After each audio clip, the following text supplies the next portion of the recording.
believe we took a long rest after the meeting with Kokinu. I think there was some light chatting with the powers that be there before we went back to town. We decided to skip breakfast and go to town right away. Because it gets us back into town quicker, and two, there's a chance of getting waffles. Met up with Telemon. Telemon had a request. He had not seen Mirai in some time. He asked us to look for her. We graciously obliged because Telemon's a pretty cool guy, and we might want him, to have our backs because he's a cool guy. Met up with Taliesin at the common area, got breakfast, and as soon as it came up, he made mention of Mirai's situation. Learned that after performing the ritual to fix her memories, she had fallen into a deep slumber. There was a curse involved. She's basically recovering and sleeping it off. Taliesin, Kanani, and Alistair broke off from the group to bring the news to Telemon.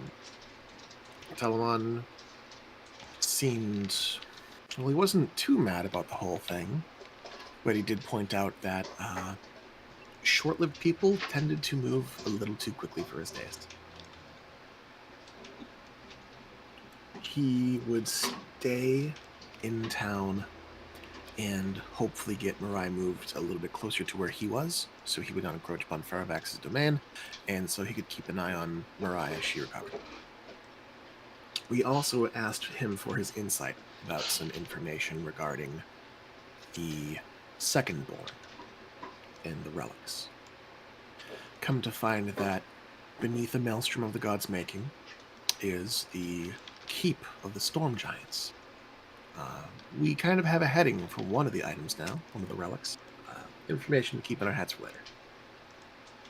Met back up in the common area, shared our findings, and then we quickly decided that we were going to go and take on the Eldritch Machine, get information working, information magic working, and then move from there to choose our next location to attack.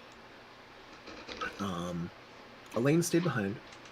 We grabbed Taro and Vera to come with us, the Arcanist and the Punchy Girl, seeming those might be the best two to have with us. Let's see.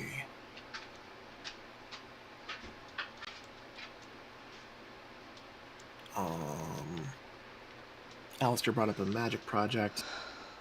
We traveled into the mountains using various forms of magic to travel very, very quickly for 4 hours, landed, and then decided to hoof it, moving through the woods. Let's see. Did we make camp in the woods at one point?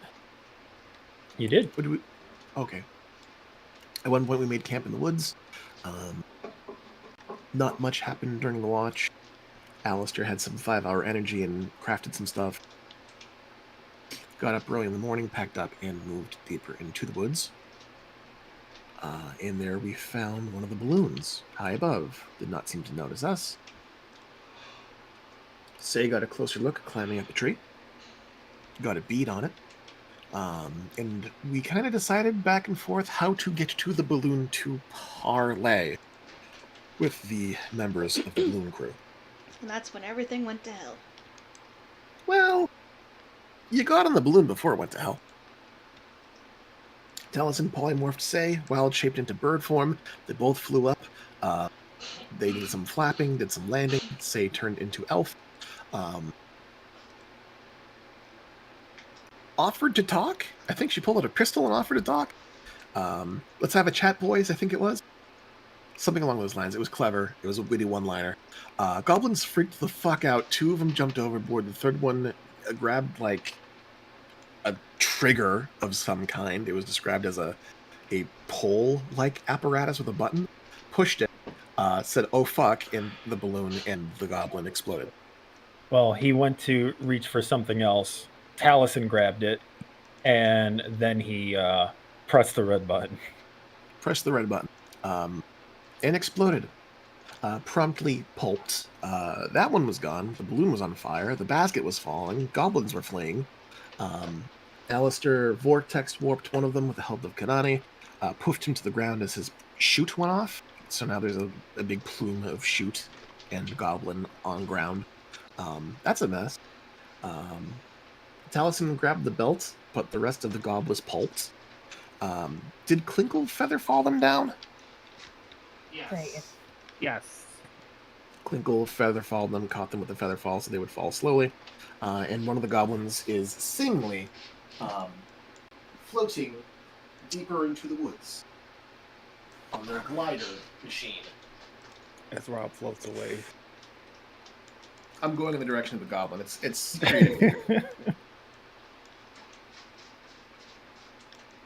Sorry, my nose is running like a tap now. I can't stop it.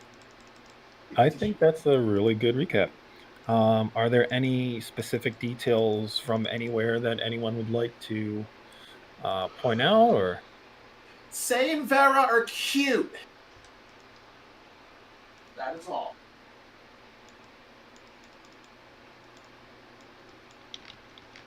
Thank you, distant fallen goblin.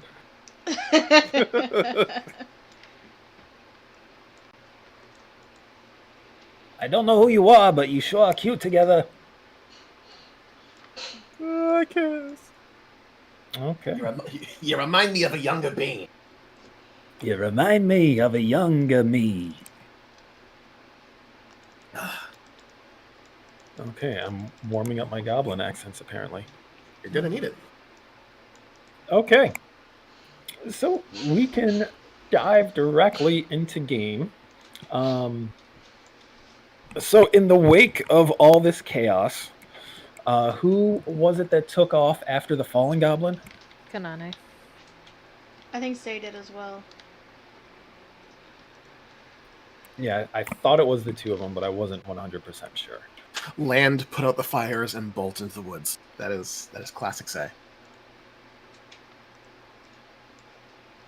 Okay, so the wreckage of this war balloon is slowly descending to the ground, still aflame.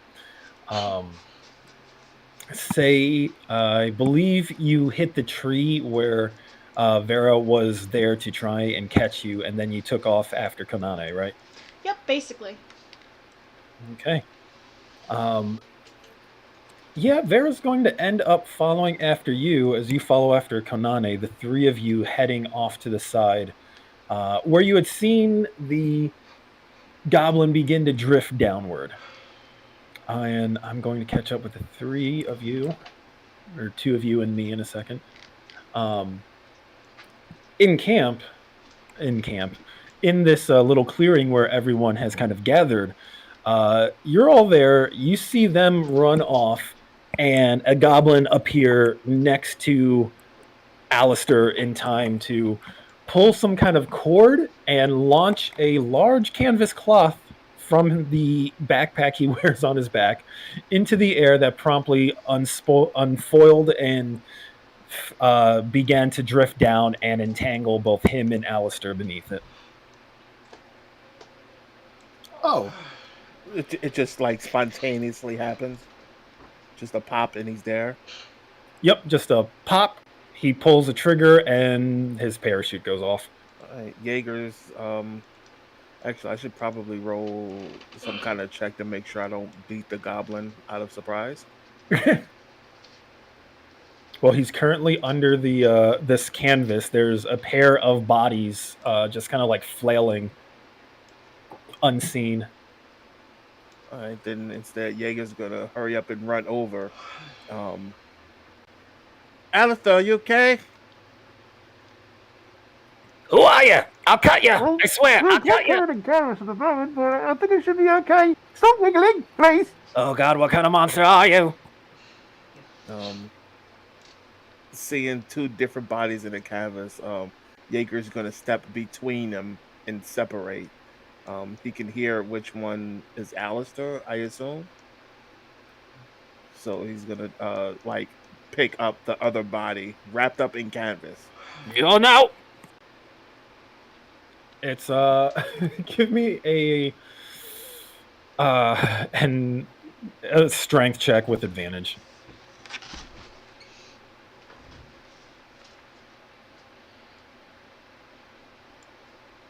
Yeah, you just kind of like scoop up, and it's awkward to kind of like clinch the canvas underneath the struggling shape, but you manage to do it, and you flip it over, and you've got a goblin in a sack. All right. Fantastic. He's gonna try to maneuver himself away so that Alistair can be freed. You can only take me alive. Keep talking and we'll test that theory.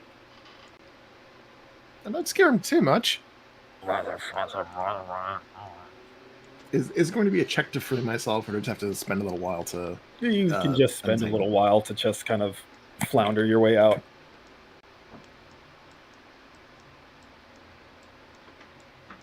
Sometime Alright, after, so Alistair kinda- After Jaeger's already grabbed him, that's when Taliesin lands on the forest floor. Just drifts down.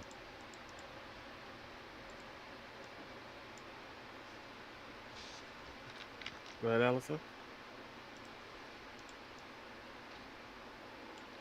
Well, that went somewhat explosively.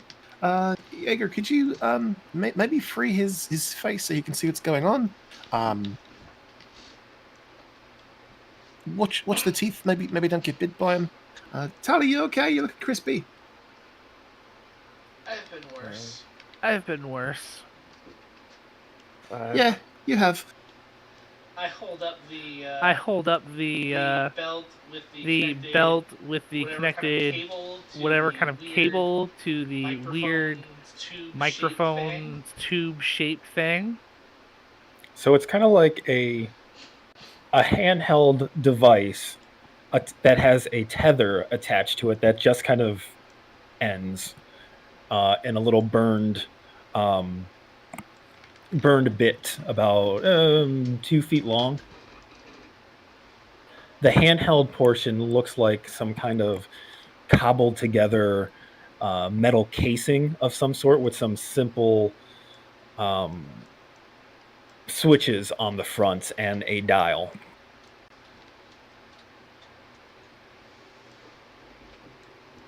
I will walk it walk over to Alistair and hold it out to him. That sure is broken. Well, the The part where I connected to the belt is broken. the belt is broken. This is still pretty good, Though though I have no idea how it works. All I know is that All I know is that the guy who blew up was trying to grab this when Say appeared. DM, can I make any kind of intuitive sense of what this is? This is goblin tech. You would probably have to spend some time with it to try and figure it out. All right. Can't really make heads or tails of it yet. Adrenaline and all that. But next time we take a quick rest, I'll take a look and see if I can make sense of it.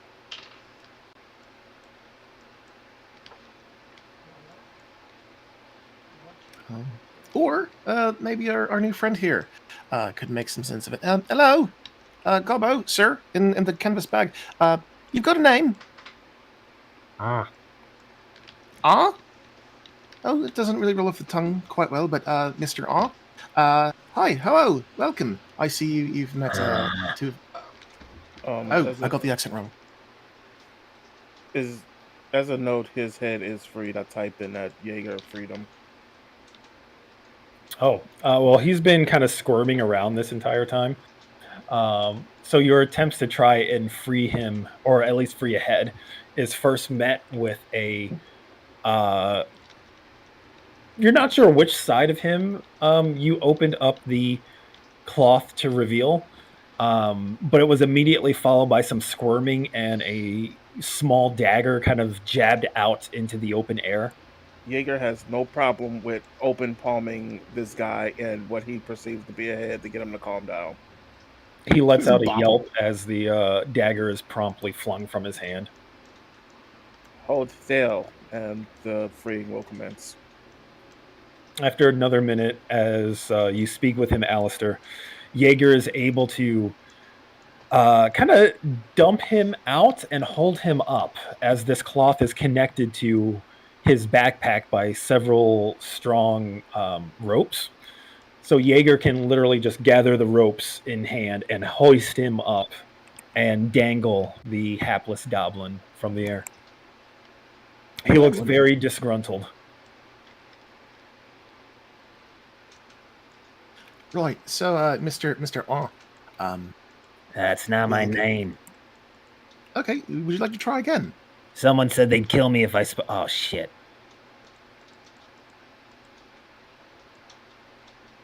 Jaeger just sighs loudly. Just talk to him, please. Oh, it's you. The big guy. Oh, shit. You're big. Oy. All right, fine. I surrender. You take captives, right? That's the thing. You don't just kill them and eat them. Glance around warily, and then slowly incline my head to nod. Usually, the knifey thing is going to be held against you a little bit. But if you Well, you can't cooperate, blame a guy for trying to protect himself. well, yeah, that's fair enough. But if you cooperate, yeah, you probably won't get killed. Hopefully. Well, I'll take them odds over the alternative. Excellent. I see you're an intelligent man. And now he's suspicious of you. And now I'm going to jump over to the other group. So, Konane, say, the two of you kind of sprint through the woods. You caught sight of where the goblin was descending, and somewhere up ahead, you hear the crash of tree branches kind of rubbing against each other, and a shouted word of some kind that sounded like a curse. Somewhere off in the trees ahead of you. Yep, head in that direction.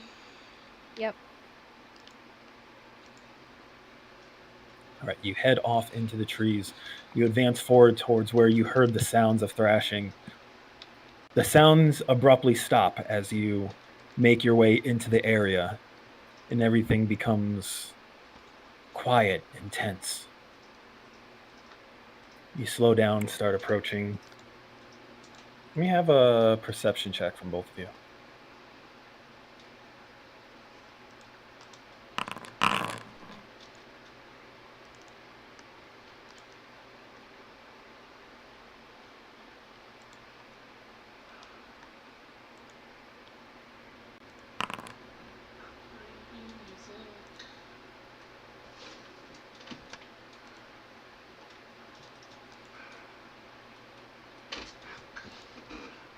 What kind of results do we got? 29. 18 with advantage because I'm in my hybrid form. Ooh.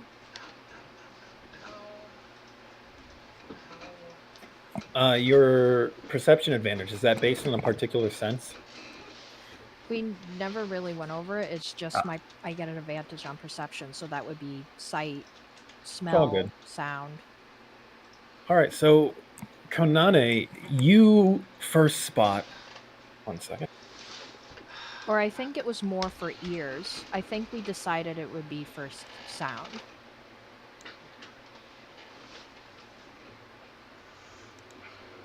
All right, so first, Konane, you lead the three of you, over to where you were pretty sure the sounds had come from, and you spy several broken branches on the ground, but there's no sign of the goblin. Say, as you join her in this area, my cat's just flinging himself up on top of the chair now. Yep, I hear him. He's a good boy. He is restless. As you kind of approach this area and Konane points out the broken branches, you immediately look up and you see maybe about 30 feet above you a goblin suspended from a tangled mass of canvas caught in the upper branches of this tree. Both hands over his mouth, swaying slightly as he desperately tries to keep quiet. He makes eye contact with you and just stares. Well, I think we can have that conversation now.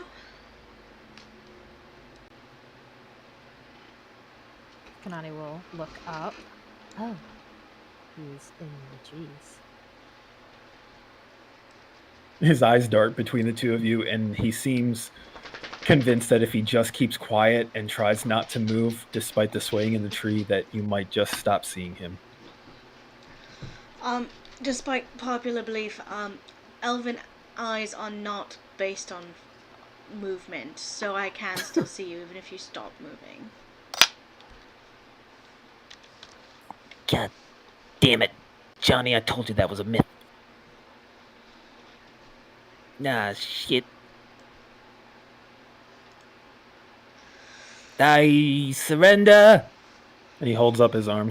Don't eat me. I don't eat things that can talk. I'll just walk up the tree. Oh shit, I think I hit my head. No, I can walk up trees. What kind of elf can walk up trees? Ones who have murdered drow and stolen their things.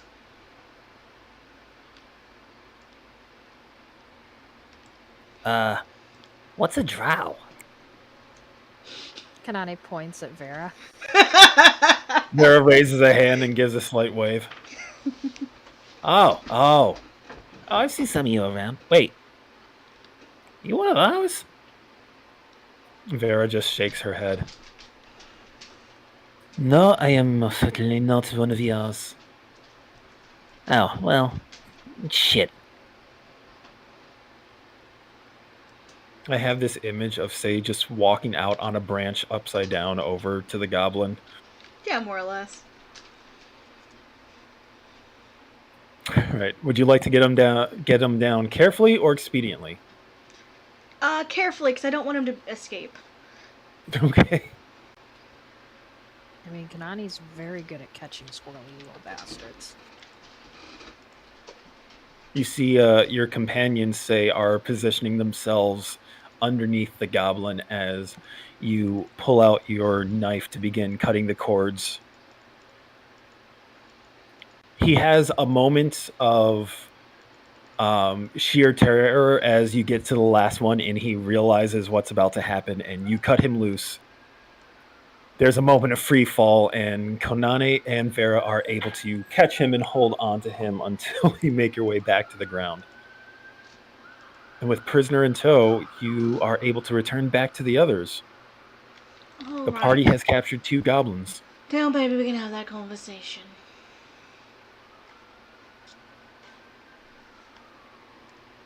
Yeah, I don't think we got much choice in the matter now.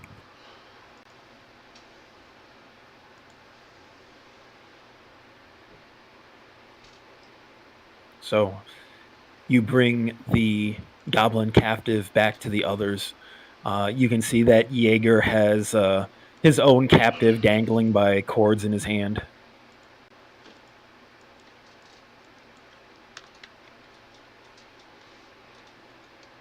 Oh, welcome back. Thank you.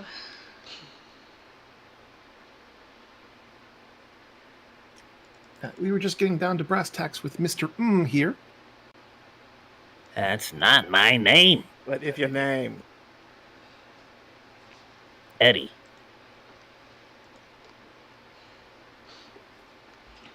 Mr. Eddie! He gestures toward the goblin currently dangling by the ropes.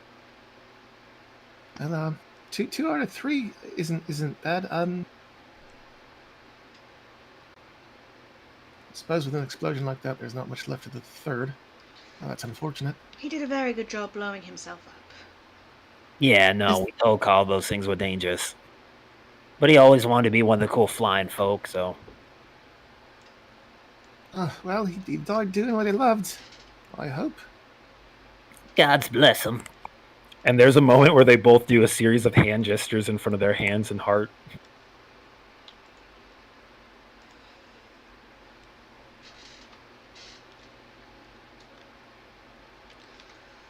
the somber moment is made considerably less so by the fact that Eddie is still dangling from Jaeger's hand.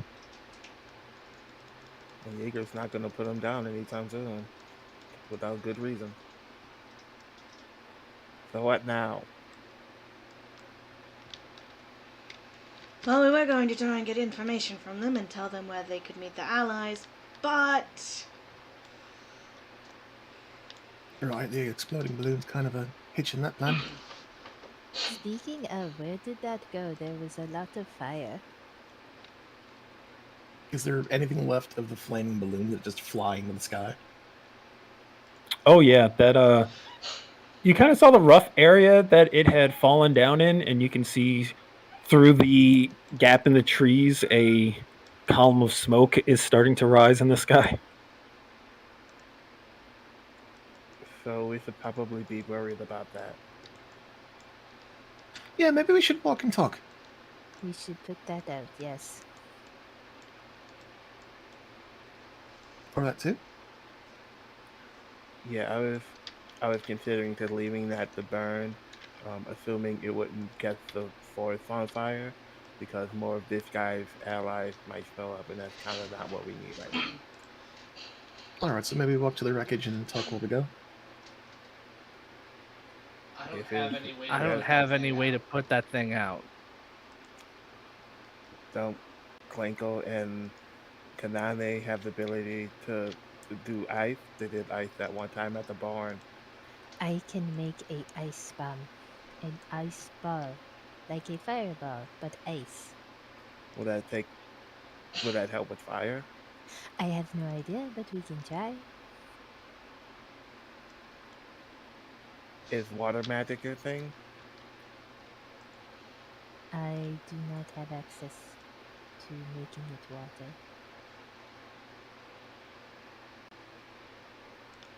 Well, if nothing else, we should do our due diligence and make sure this forest doesn't catch fire.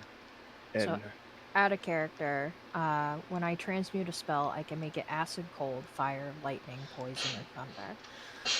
So I could theoretically try and cold the fire out. That may or may not work, depending on what the theory of cold would be. One way to find out. If they ditto with the cold bomb on Pinkle's part, because maybe it's ice, maybe it's what's inside lives inside a fire extinguisher. Why is that so much? well, we should at least do our due diligence and try, so we can at least report to the refuge if they need to do something about it.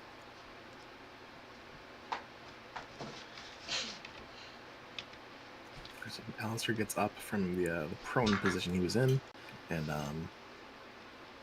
all right, well, let's bring Eddie and his friend, and we can talk about what we came here to do. So the question is, Eddie, when I put you down, will you attempt to run away? The answer should be no. No. I just want to point out, you know my name, but no one's done me the honor of gracing me with their name. Hello, my name is Kanane. It is nice to meet you, Eddie. All right, she's got some manners. I also know about your Queen Bean, and we want to free her. You mentioned Queen Bean, and both of them blink and turn in your direction. What do you know about the Queen? That she is captured under not her own will, and we want to save her. Well, I mean, I don't know if she's actually captured, but I don't think she's happy where she is. Yeah, but you know, she entered into the arrangement on it. Oh, don't give me that look. All right, so maybe you guys can debate the finer points of the arrangement and fill us in on what we don't know, so that we can better figure out what we know. I'm Alistair, and right, good. Let's keep talking. And Alistair's going to start moving in the direction of the wreckage. Yep, Kanani will start moving, but she will talk as they walk. Frank had told us about your Queen Bean. Jaeger, before they start walking, will put Well, say his name, Jaeger, and put Eddie down and stand behind Eddie. He will walk along with the group. You see them kind of get they're having met Frank and the Union of Goblins back at the refuge. You can tell that goblins are always a little anxious by nature, but they seem to be going along without hesitation, and even kind of talking amongst themselves, trying to make sense of this new situation. Frank, where have I heard that name before? Oh, you know his name. He's Leo's cousin. Leo's cousin. God, yeah, he's the one that pissed off that hobgoblin a while back. Yeah, whatever happened to that guy? I think they sent him to the mines. Oh, shit. We freed him from the mines along with many other people. Oh, there's going to be some real pissed off people you did that. Oh yes, they are going to be very pissed, but we are not afraid. Oh, well, that's good for you, because we're terrified now. No, you will be fine. I will make sure of it. Yeah, tell that to Carl. I will tell that to Carl, and he does not listen to me, then he will suffer. I think Carl is the one who blew himself up. Oh, that was his own fault. He pressed the button. I would also like to point out he blew me up as well. Again, those are points against us not eating you. Just so you guys know, you're in thin ice. Well, to be fair, he didn't expect to blow up. That's always a risk you take with those backpack thingies. Yeah, but factor you that know, into they're- our decision making. So to that end, oh, you first. I was just going to say that incidentally, the other goblin does introduce themselves as Bo as you walk. Bo. All right, so Eddie, Bo, to that end, as we understand it, you guys have kind of a bad deal since you moved to this vacation spot. Working mines, terrible working conditions in those balloons of yours. They look like a infrastructure nightmare in terms of safety. Death Oh, trap. shit, yeah, we spent 2 Death weeks up in trap. that thing. Really. Also notice you guys aren't wearing any kind of flying gear. You've got no jackets. You've got no goggles. No. Shit, no, that stuff's dangerous, remember, Carl? Right. It's terrible working conditions. I mean, it ain't so bad. We get to stay away from the orcs. We get to stay away from the hop. Yeah, but 2 weeks with you and Carl ain't no vacation, if you catch my drift. Yeah, well, you ain't no ray of sunshine either. So how would you guys like to not get pushed around by orcs, and not have to answer to Shatterkai, and not get underfoot of hobgoblins? This is much the same deal that we talked about with Frank, Joey, and Ralph, the union who was working in the mines. And they From what went we and told understand- you about the queen. They went and told us about the queen, yeah. They seem to be very attracted to their queen. Very, very endeared to her, in fact. Oh, well, shit, if you met the queen, you'd be endeared to her, too. Yeah, only reason I put up with the other guys is to make sure that the queen doesn't get hurt. Yeah. Like they give a Nice. rat's ass about us back way down here in the far end of nowhere. Who the hell are you people, anyway? We normally see some airships coming down from the mountains, but not, elves appearing in midair. We are Valor Company. Who? You will know our name. Valor Company is an adventuring group. Currently doing the primary part of fighting this war against, well, you all, I guess. As you get to the finer points of Valor Company of the War, you approach the area where the balloon went down, and you see the wreckage is kind of caught up in the upper branches of the trees here, most of which have caught fire. It's not a very fast-spreading fire. It looks like a couple limbs have just kind of caught from the burning debris, but definitely if left unchecked, it could spread and become a unwanted beacon. Okay, I think I've got some canvas. Doctor, that bag. Can you rip that off of him? Cut it off of him, rather. Sure. And Jaeger will take the same knife that he used to cut the hole to just cut the bag off. So quick question: Are these fires are still small? Are they prestidigitation small? I'd say they're a little larger than that. The debris itself has the fire has spread across that a lot quicker than on the trees.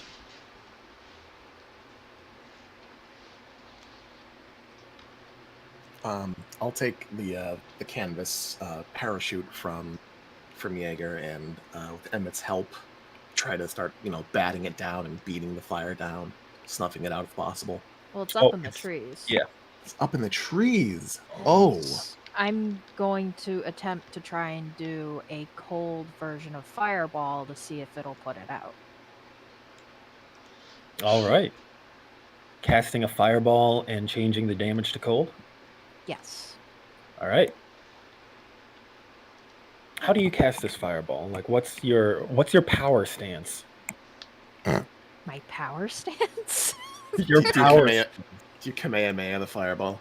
No, I kind of wave my arms around and in a fluid motion, and my magic will start to appear in my hands, and a little mote of blue energy will go up into the trees, and making sure that is it at least far enough away that we won't get cold?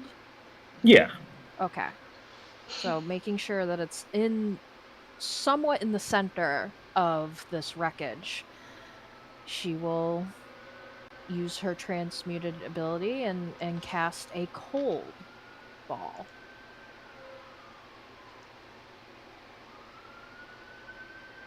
Okay. First up, roll a d20. That is a 6. Okay. You're So my safe, but you feel the wild magic begin to build pressure within you. I gotta change my surge chance to... You are at 2 now. Okay. All right. So rather than a glowing orange mote of light that usually accompanies fireball, this is a cool little blue mote that trails vapor as it makes its way up from Konane into the middle of the debris. And there's a sudden flash of light as it detonates. And Rime Frost kind of spreads across everything. And you see the fires abruptly kind of shrink down and go out as the spell leaches all the heat from the air and coats everything with frost, instantly putting the fires out. Kanani claps, excited that her magic worked. I didn't know that would work. Good I job. didn't know it would work either. Fantastic work.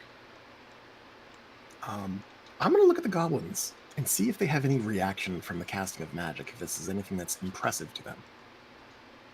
You can see that they've shifted their positions to keep their distance from Konane as they look between her and the formerly burning wreckage, and they kind of look at each other, and then they look up at Jaeger and then back at Taliesin and say, and it seems like they're finally starting to comprehend just what kind of trouble they've landed in the middle of. So, by and large, Valor Company likes to solve problems, as you can see. Problem. In regards to Frank and Joey and Ralph and your Queen Bean, problems we'd like to solve. A war, unfortunately, can't really be fought alone. But we thought perhaps,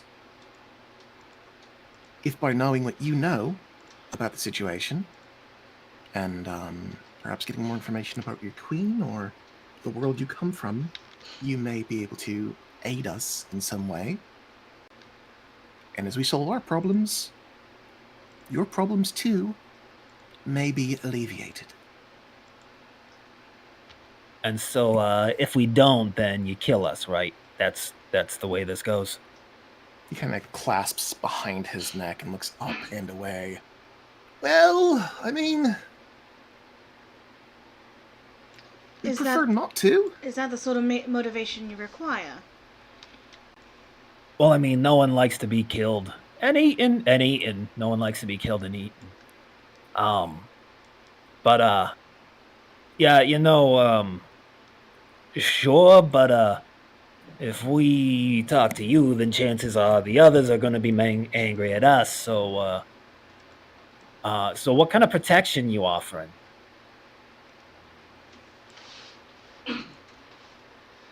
Alistair scratches under his nose. Well, currently there is a union of defected goblins over in the area nearby that we will disclose to you. But they're a union, so they're always taking new unioneers. Teamsters like you look pretty healthy and hale. Well, you always got to put in some time before you get accepted into a new one of those. Well, does it not beat the alternative? Going back up there. Well, Carl's dead, so I guess we're in need of a new union. Yeah, all right. It's better than the alternative. Better than getting killed and eaten. What is your obsession with getting eaten? Jeez. I mean, I wouldn't want to get eaten either. Killed and or eaten both sound bad. Together it sounds worse. Right. All right, what do you want to know? Got nothing better to do. Balloon's busted to shit. Right, so as far as the balloon goes, what happens next? Do those balloons tend to explode by themselves often? Will there be patrols coming this way? How does the structure and organization of your role in this army function?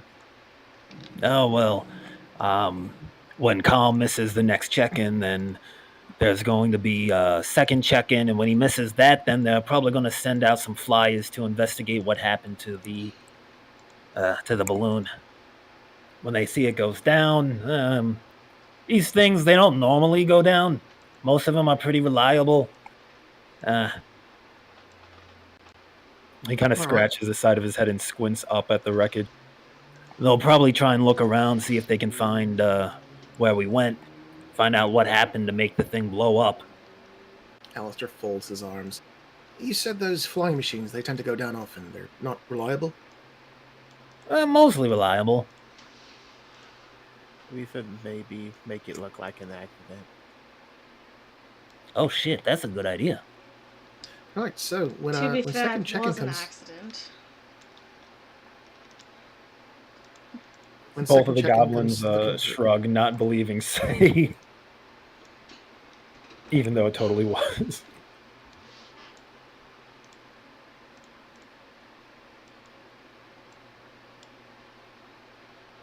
Go ahead, Alistair. Right, so when the second check-in comes to check in on Carl, who's not here, they'll be looking for you. I think it might be a wise idea to tell them what happened. That is, Carl saw something, attempted to fly off to check it out, his pack failed, the balloon erupted, you both bailed, barely made it to the ground, your bags are torn and burned and shredded. And if they happen to find you in the wilderness, you've been trying to make your way back to them. That is, if they find you. We're letting them go. He shifts a little. To be sure, I don't mind. I just want to be sure we're all on the same page. Yeah, I want to be sure we're all on the same page too.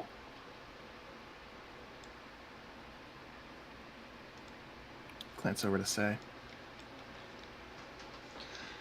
Well, I suppose that depends. Are you planning on going back, or would you prefer to try and make your way to the refuge?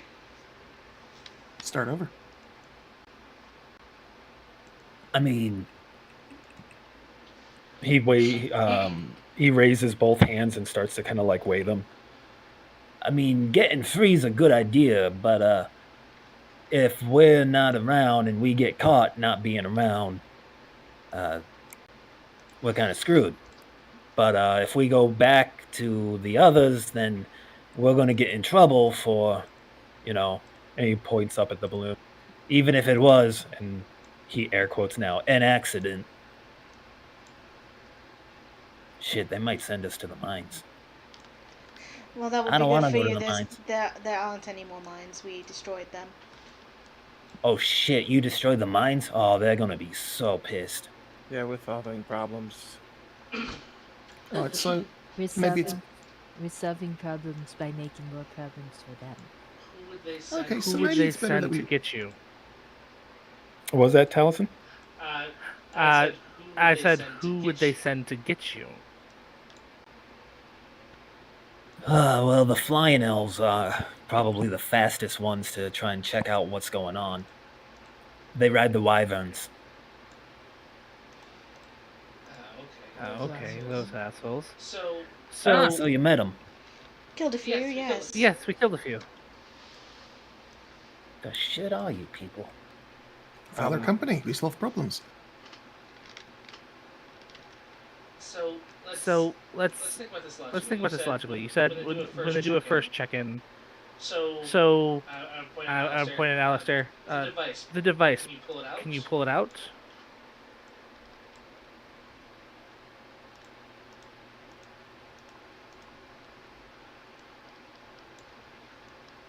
Did I not deliver or something? Or? Yeah, Alistair. Oh, sorry, I missed that.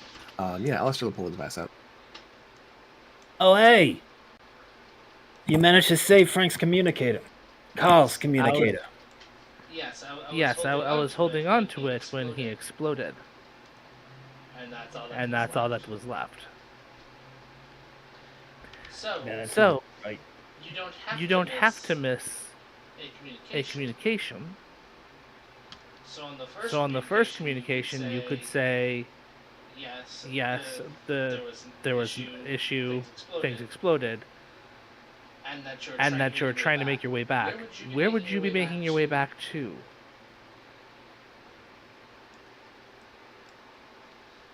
Well, we probably head out back to the Hobgob camp.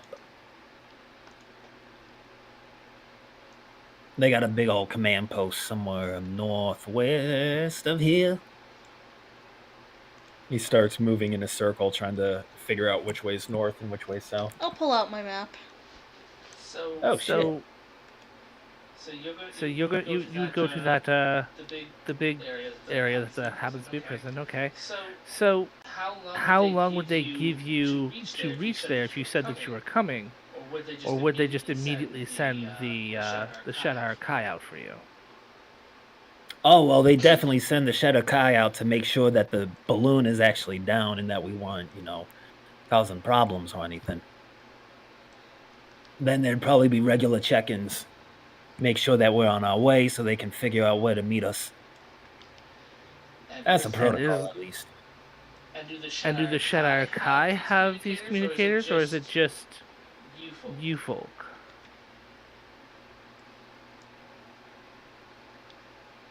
The patrols usually have one of their own. One of the communication goblins would normally try to coordinate things.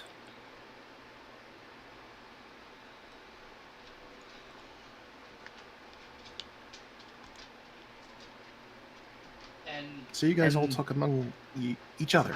Goblins communicate with goblins. Shredder Kai have their own network. Or is it all connected?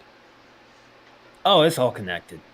Like these communicators, we use them a lot when we're setting up our cities or, corresponding on scouting patrols. And the Shadow Kai really like the idea, but they don't really know how to make them work. So the gobs aboard the warship, they kind of coordinate all the communication things. A warship? A goblin Yeah, warship? Predator, the War Zeppelin.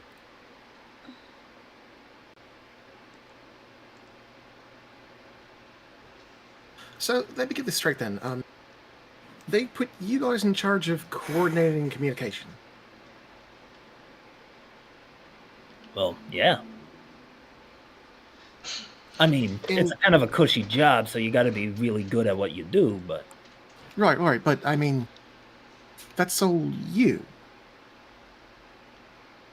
What's that supposed to be? It means if I you mean- were to send a message to any sort of command post, you could send false information. I mean... Yeah, I suppose so. I just blink at Eddie and then kind of blink dumbly back at Say, and then kind of look back at Eddie. Right. So And you could by tell and them large- that you ran into a giant, perhaps dragon, and that's what destroyed the balloon.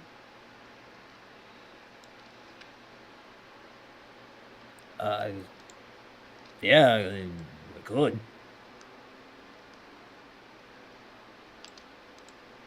They'd probably ask questions about the dragon.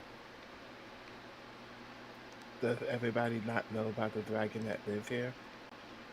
There's a dragon. I don't think they know about the There's dragon. an that lives actual here. dragon. There's an actual dragon, yes. There's an actual dragon. I Yes. mean, he's pretty friendly. Ah, shit. I mean, he's pretty friendly to us. He's pretty pissed off at... Ah, shit. Stop Bo. saying that. They both look very, even more intimidated of Valor Company at this point. Do we really want to tell them that there is a dragon? Be a really big distraction. If they're looking in that direction. Alistair kind of shrugs. Well, we don't want them to have a reason to attack the area. Right. So maybe not that. But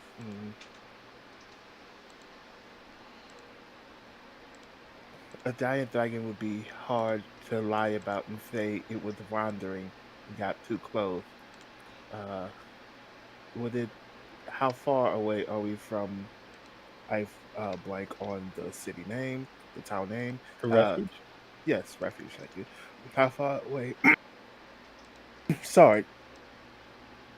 How far away are we from the refuge? Can we say that the balloon wandered a bit too close and the dragon took offense? About 3 days travel. So no. Keep in mind in terms of figuring out Faravax's range.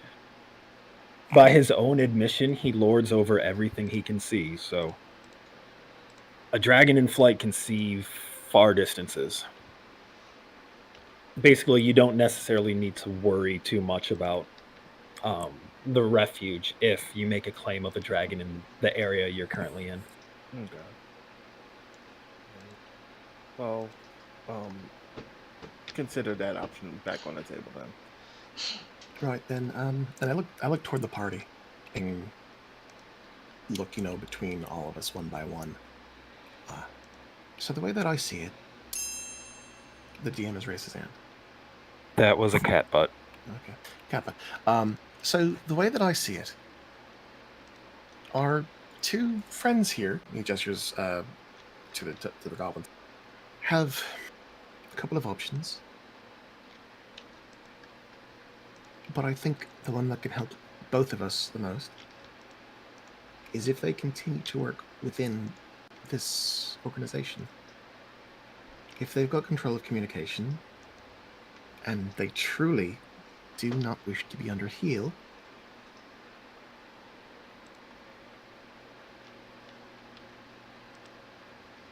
then it might be possible to start a campaign of counterintelligence. We can't protect them if they go back. We can't protect them if they go back. No. But We can Eddie, protect ourselves Can if they we go track you back. with God, I hope the device? Can they track you?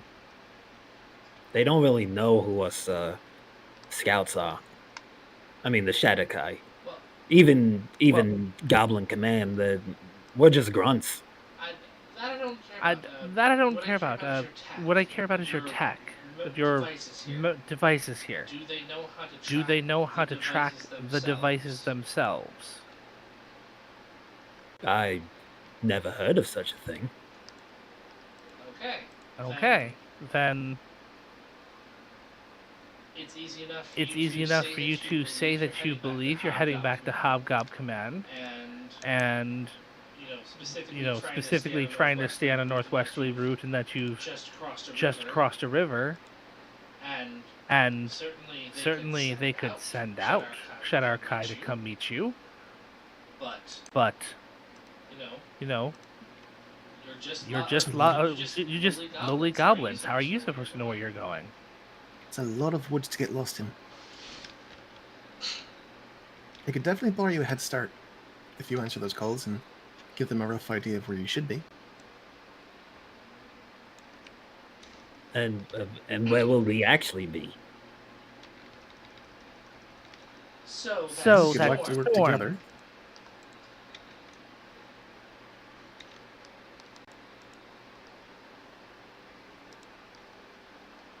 Have you ever seen what I said? So that storm. Have you ever seen what's at the center of that storm? We're not supposed to go there. That's where the tower thing is. What, are they afraid that you're gonna blow it up? No, they don't want us to die. I mean, they don't really care if we die. It's just kind of, we're foot soldiers, we're expendable, and they don't want us, killing ourselves. To be fair, it's one of the protocols I actually am completely on board with, but... So, what about it would make you die?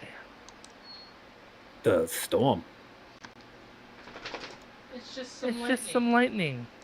And if you're Well, not I've been struck by in lightning. air- It hurts. A lot. I mean, I've used it to kill people, so yes, I know Exactly, it's so a you lot. know what lightning does to people. Yes, but if we're in the trees and not in the air on Trees your attract balloon, lightning. yes, the trees attract the lightning while you are safe beneath them. Oh, that's not too bad then, I guess. If you were in your balloon, I would understand. So it's just the lightning. There's no other concerns that they have warned you about. I mean, stay away from the storm or you'll get shocked by lightning's a pretty good, Is there supposed to be more? Well, there's something at the center of it that we're gonna go take care of. I mean, when the Shadowkai say, don't go there, we usually don't go there. Not even the Hobbs are brave enough to go against their warnings.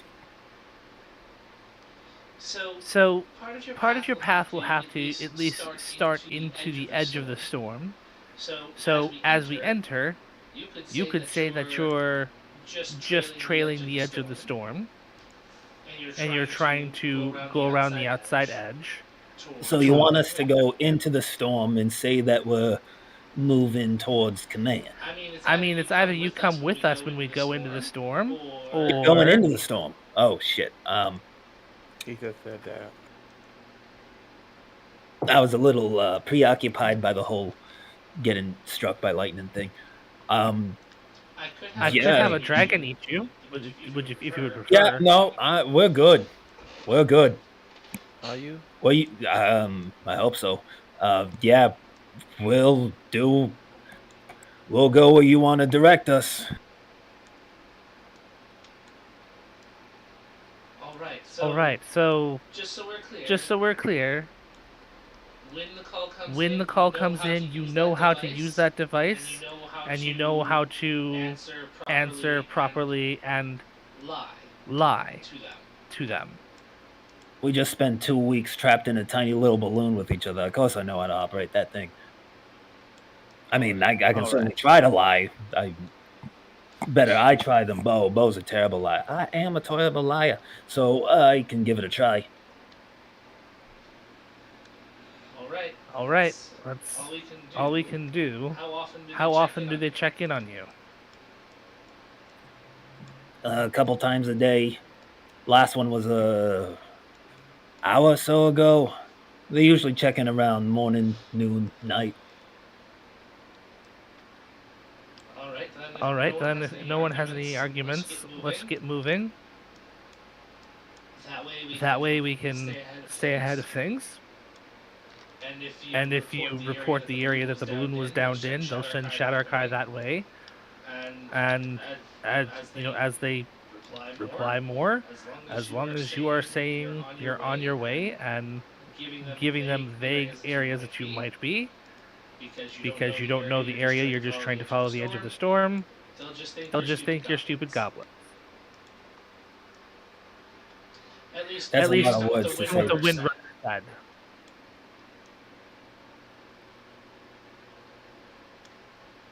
Your goblin prisoners seem unsure but willing to go along.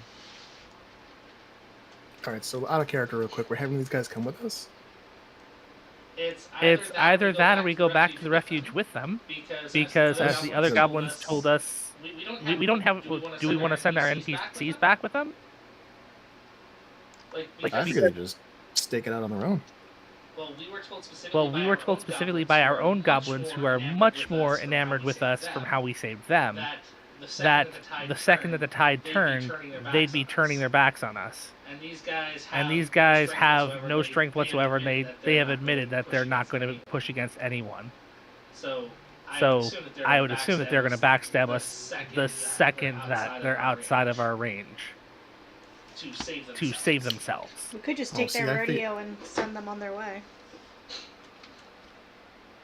That way they can't backstab us.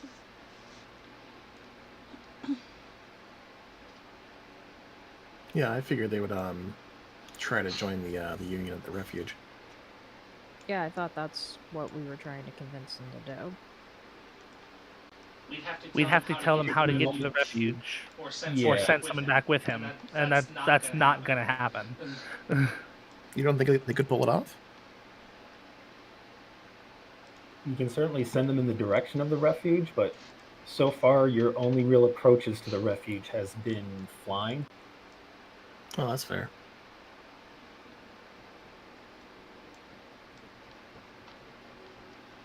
There's a couple different options laid out for you, whichever direction you want to move in.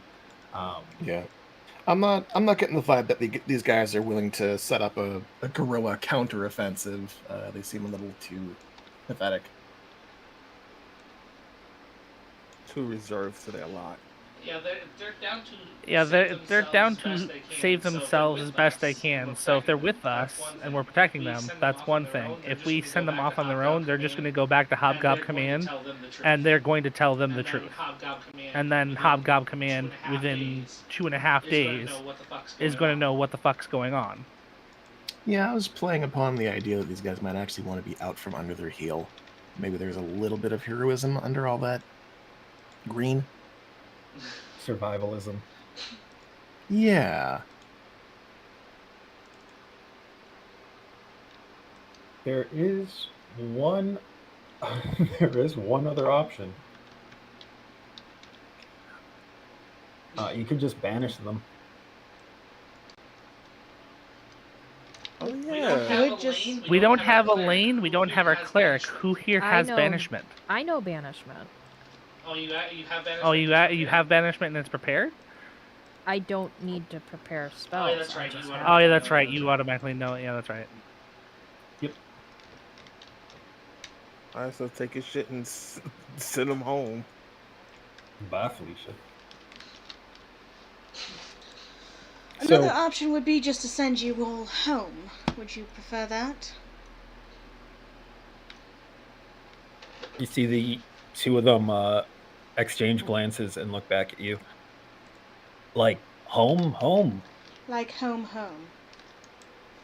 Shit, that wouldn't be so bad. Rather take our chances over there than out here. Right. If we send you home, will you promise to keep your mouth shut about us?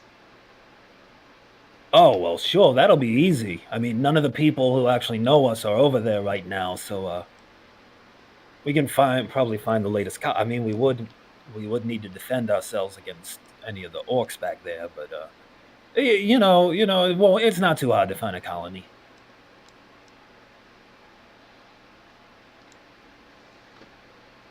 Oh shit, maybe they'll think we all died in that fiery death bomb. That would be a good idea, actually.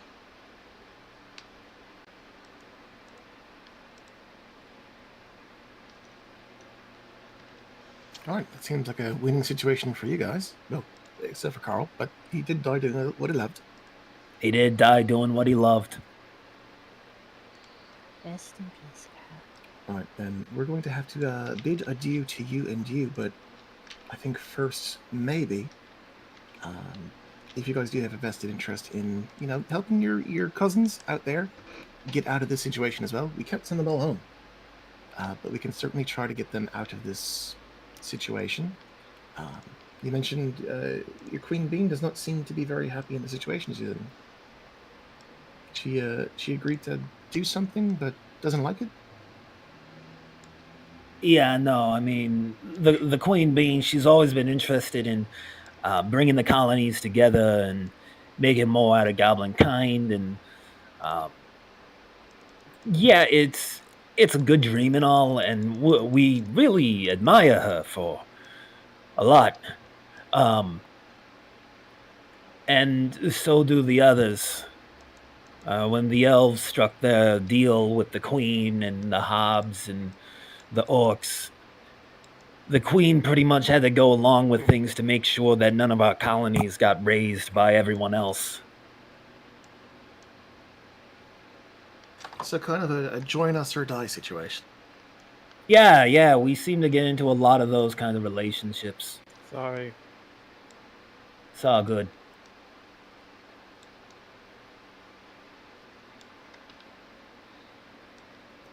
You mentioned that the communications are being run in the Zeppelin, and Alistair's going to start walking. Just a quick, compass check to see which direction the Eldritch machine is in. Let's walk and talk before we send you home.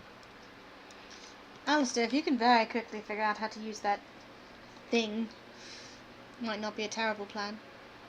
Yeah, I think so. Let's see. To figure it out, I'm gonna have to take some time to figure it out. So I imagine during a short rest, I can attempt to figure it out. You could. Or can I ask these guys? You could ask these guys. All right. Why don't you give me a quick few pointers about how to use this thing?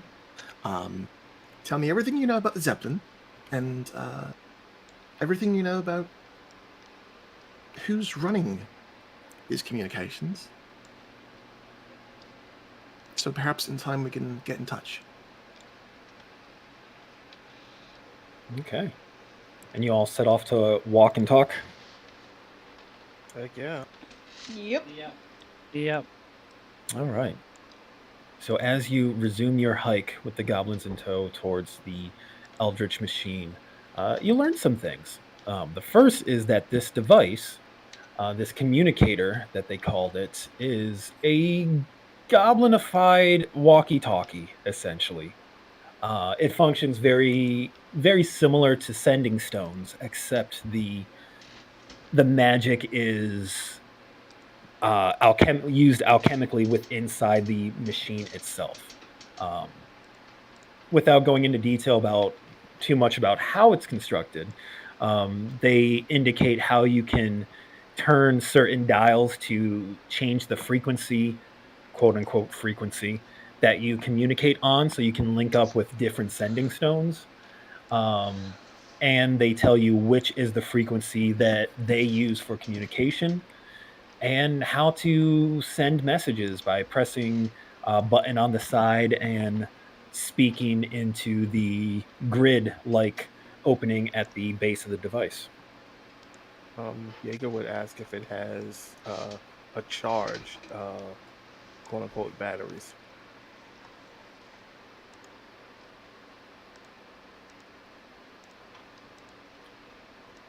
In that regard, they admit that they do have limited uses. It seems like they only use this device on their communication exchanges, but it seems like something that recharges more rapidly than you would expect. It seems like you could get a kind of like a 3-line exchange, and then a couple hours later it'll reset. You get another 3-line exchange. Basically, it resets on short rests, so to speak. Okay. So you can turn the dial and reach other communicators. Provided you know what frequency they are. Right. They use little symbols on the dials, so you can kind of identify what signal is what. In regards to the Zeppelin, so the Zeppelin, the way they explain it, is a warship / flagship of the Queen of the Goblins. It is, however, manned by a crew of both goblins and Shatterkai. And while the communication hub is located there, so are docks for the Shatterkai flyers. A lot of the scouts will return to the Zeppelin between missions. Oh, that's goddamn adorable. So the Zeppelin periodically patrols throughout the entire Vale. It's a very large ship. The way they describe it makes it seem larger than the airships that you've been on so far. And the Shatterkai and the Goblin engineers pretty much have the run of things.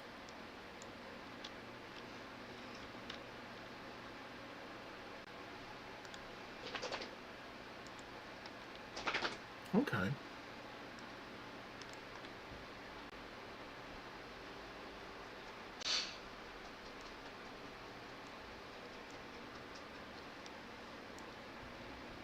Let me see here.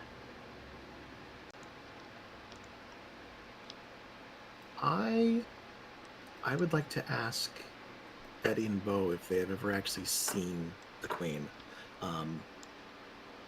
What I'm gunning toward is, if it is possible to get sending working in the Vale, I would like us to be able to cast sending on someone we're familiar with. While Bo has never seen the Queen personally, Eddie says that he's seen her from afar once. He stood on his buddy's shoulder as she was marching by with her retinue. At least he thinks it was her. What'd she look like? It was hard to tell at the distance, but she looked really pretty. And she was in the middle of a bunch of guards. Suffice to say, his input might not be entirely reliable. May not be reliable. Noted.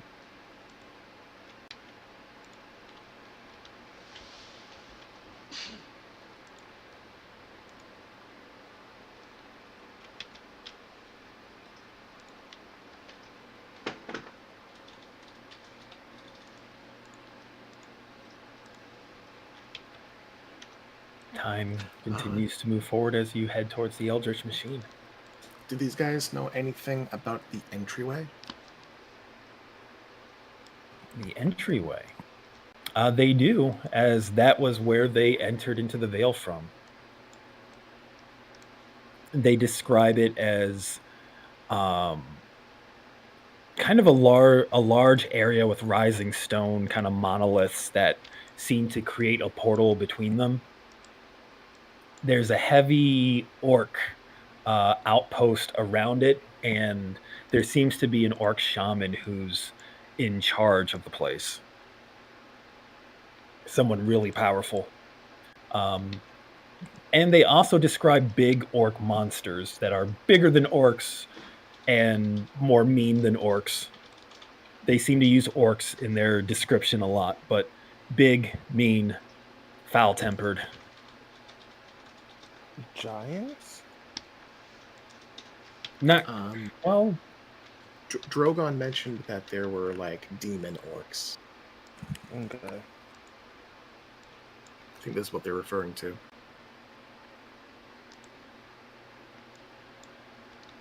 Okay. Not really helpful, but still good to know. Actually, somewhat helpful. That is actually somewhat helpful. Do they see if I can keep them talking. See what they know about the Hobgob Command, the prison. Who is imprisoned there? And I guess if they'd have to have seen how secure it is. In terms of security, it is the command post for the hobgoblins in the area. The hobgoblins themselves being kind of the local policing force. It seems like the hobgobs always find a way of appearing somewhere. The prison is a temporary prison of sorts. Whenever, as part of their responsibilities as balloon scouts, they would sight airships, and those airships would be attacked and the crews taken prisoner, and they would be gathered at the prison and then sorted out to where they were to begin to spend their labor. So chances are, before you went to the mines, you were stuck in the Hobgob prison until they officially exiled you there.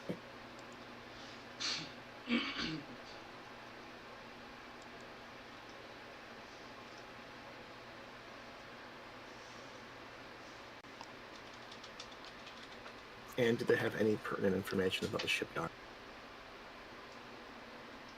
They haven't ever been that close to the coast before. They were pretty much assigned scouting duty, and they've been stuck in the bottom half of the Vale for most of their time here. Yeah, checks out. Do they know how many goblin balloons are in the Vale?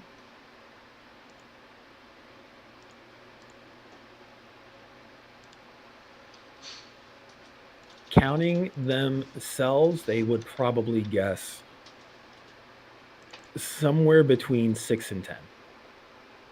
They're not entirely sure if any. They know that some new balloons were being constructed, but they're not sure if they're in the area.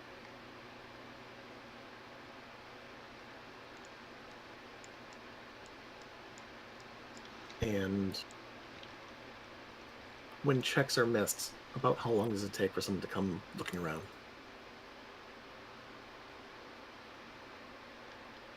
That they admit they're not entirely sure. Word pretty much has to reach the Shatterkai, and then a patrol has to be dispatched to go and investigate the area. So it also depends on how close the nearest patrol is. Okay. Is there a password or some kind of signal to let the powers that be know that everything's cool?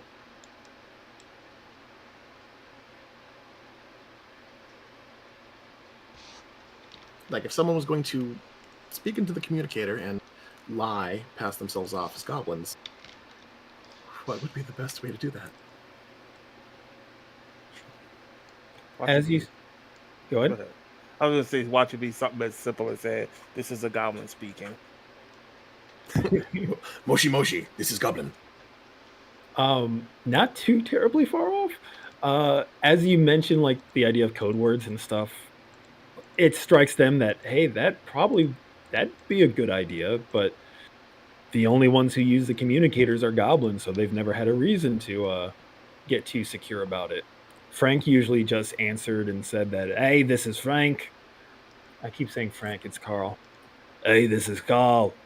Yeah, everything's cool down here in the South End. Nothing to report." Something along those lines. Okay. Is this normally spoken in Goblin? It is.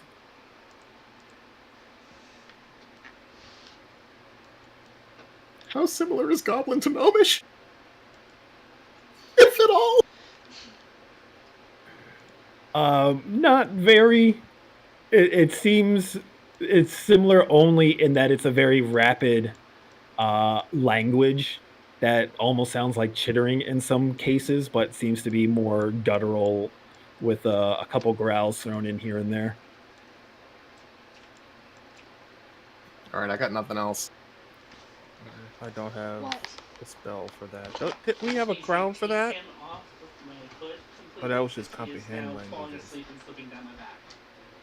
That was a whole other campaign. There was a shit, dude. spell that lets you speak Shadowfell Common. That's not necessarily Goblin. I mean, Jaeger can speak Undercommon, but that doesn't help.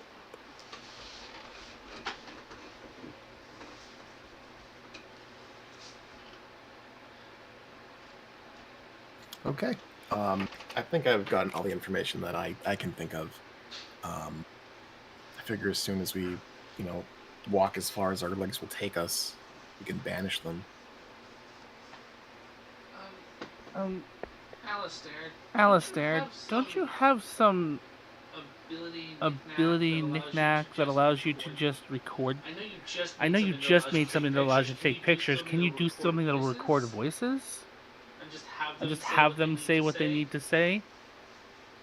Okay, I got the DM's permission to do this once, and that is magical tinkering. And I'm going to post the description of that real quick, and DM can adjudicate whether or not this is kosher.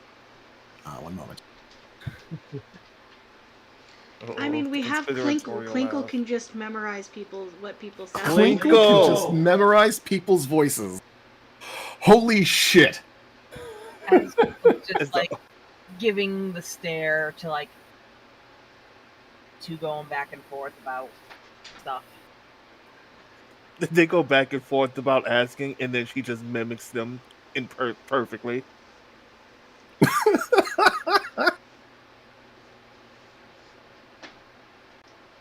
Oh man.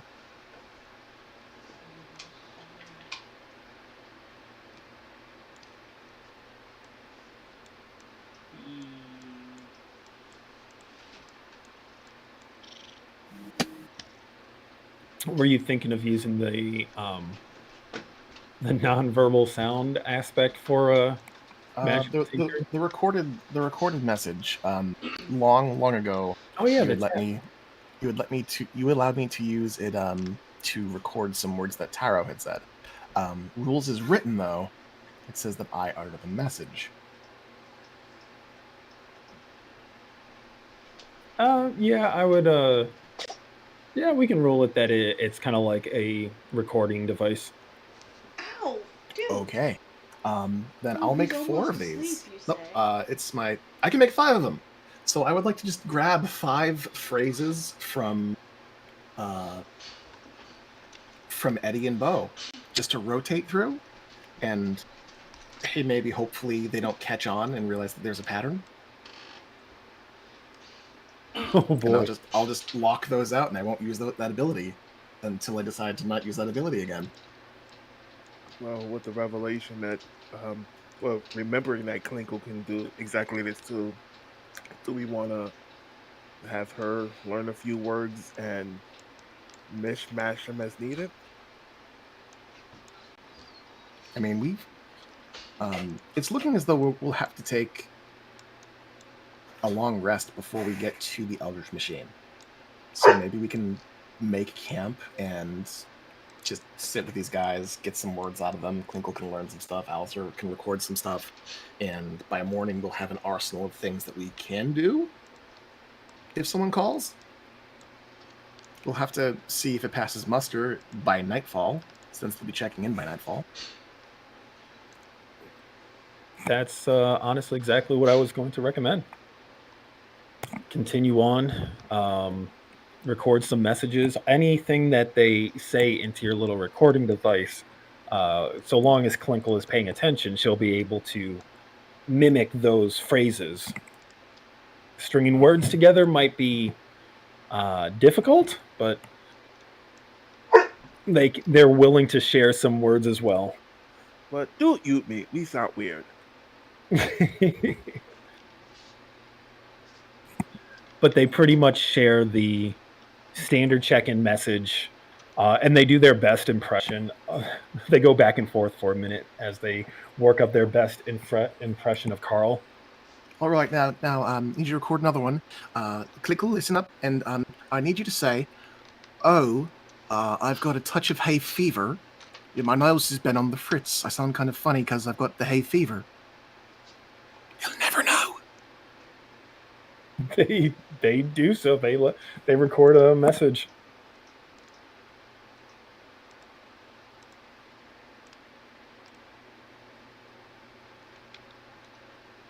All right. So I think between me and Klinkle, we can make something work.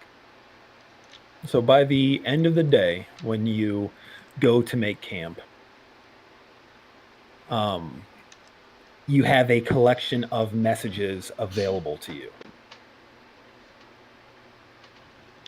I would also say that by the time you make camp, you are entering the outer edges of the land that is touched by these swirling clouds high above.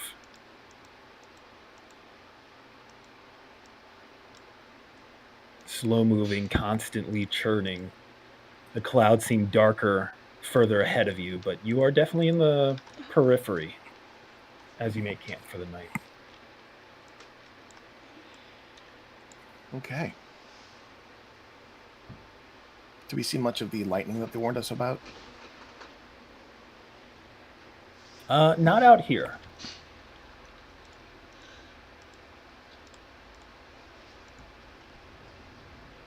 So with your messages recorded and your camp struck for the evening, we are going to take a quick 5-minute break. Let you guys decide if you want to send the goblins back now or whenever you like. And when we come back, you'll pick up on the next stage of your journey to the machine. Okay. Can I twin spell banishment? I think you can, yeah. It can only target Yep. one creature, so you should be able to. Oh, how do I get out of suggestion mode? I don't want to. Editing. Got it. Cool.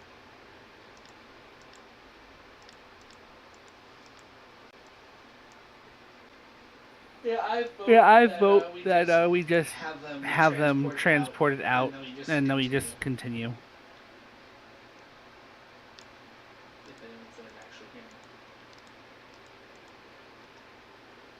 All right, I'm gonna walk away since everyone else walked away.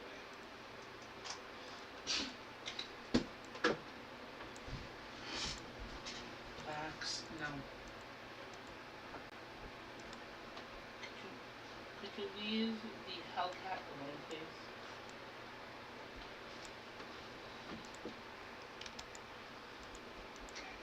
Sit there. Lord over your puppies.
first season.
All right, I'm back. Welcome back. Thank you, thank you.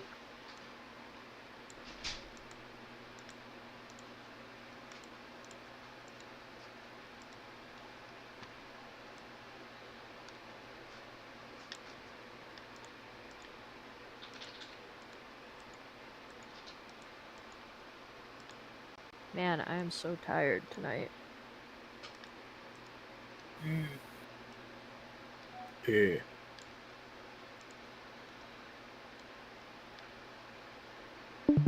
Feels like it's kind of been a week like that.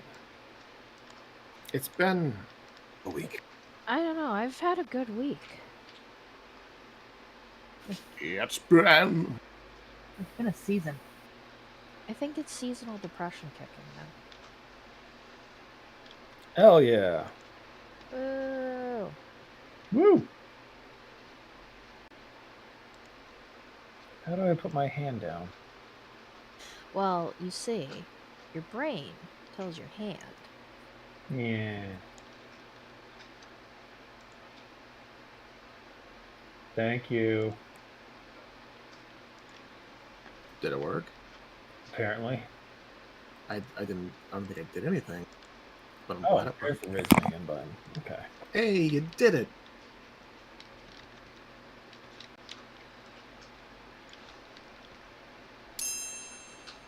There we go. Okay, got You it. did it. You raised your hand. Yeah, and I put it away too. Cool. Is there anyone Look at else you, still Larry. away from the desk? Yeah, Sam stepped away. Got it.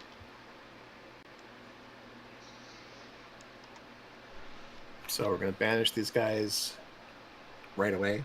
We'll take the call. Do we want them to take this last call before they go home? They Kind might of- fuck it up. I'm kind of on the fence about it because, yeah, they might fuck it up. I mean, I could roll a 1 and fuck it up. Yeah, that's true.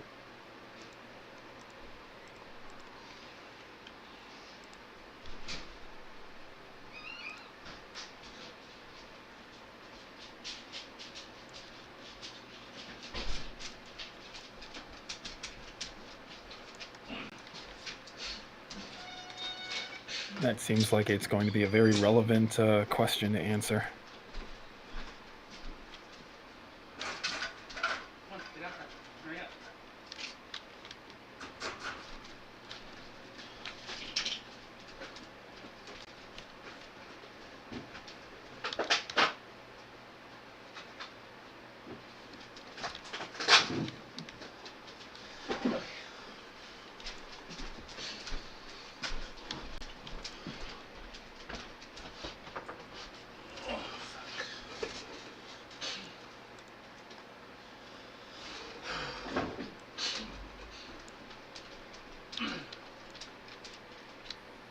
Back.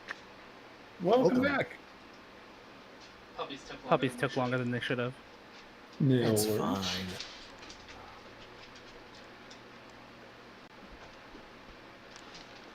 Is everyone back now? Yeah. Okay. So, the first question is the one that was just posed, which is, do you let the goblins answer the call when the call comes in?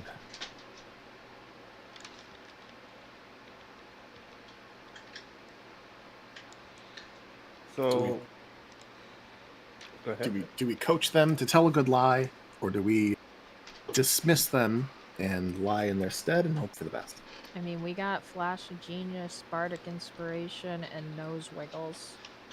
Yeah, I say we coach them, and then send them on their way, get them out of the hair.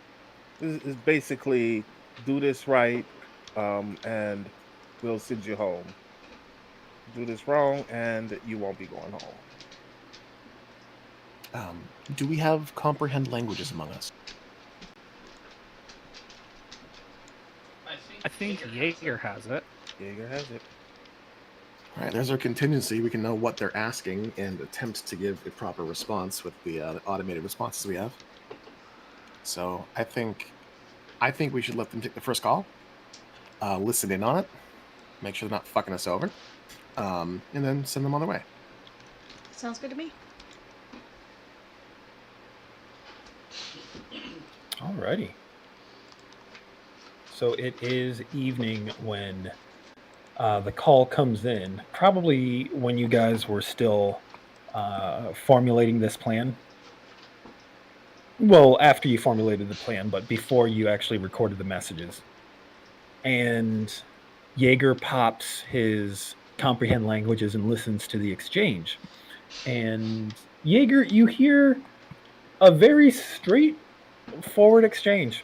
The goblins seem on board with this plan that has been pitched. The exchange basically has the operator asking for their unit to report in. That is when Eddie does his best Carl impersonation. And while watching him do it is kind of ridiculous, the person on the other line doesn't seem to bat an eye. They seem actually bored as they ask, do you have anything to report? No, nothing to report. Everything looks clear. All right, we'll check in. The next check-in will be at midnight. Also referencing that they would have said that there's a midnight check-in as well. While listening to questions and answers, Jaeger is nodding, and if anybody gives him a questioning look, he just gives him a thumbs up. Thumbs up all around.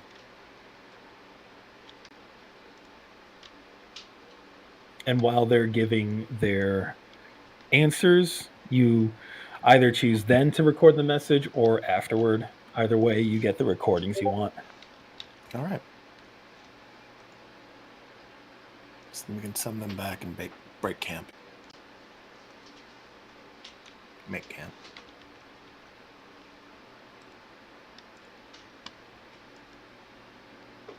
So with their deeds done, that is when they would ask about, so how are you planning to get us back home now that we did the things we said we'd do for you? Magic.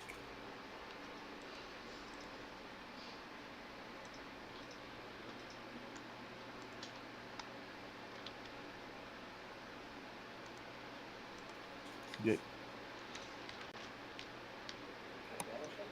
Oh, yeah, I'm gonna banish him.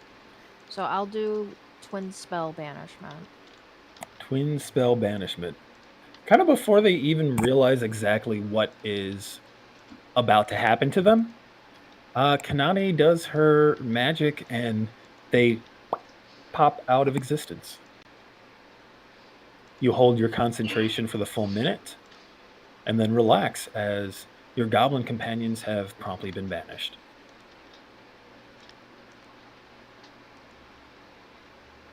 May the odds be ever in their favor.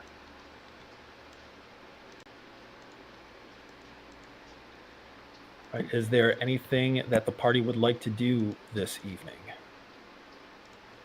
I'd like to down another potion of watchful rest.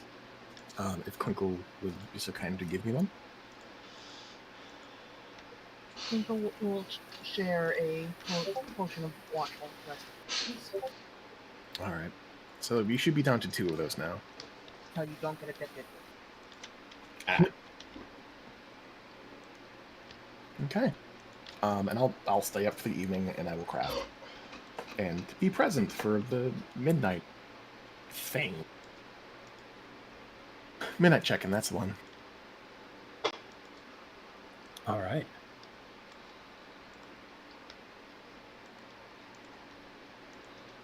Everyone else beds down for the evening?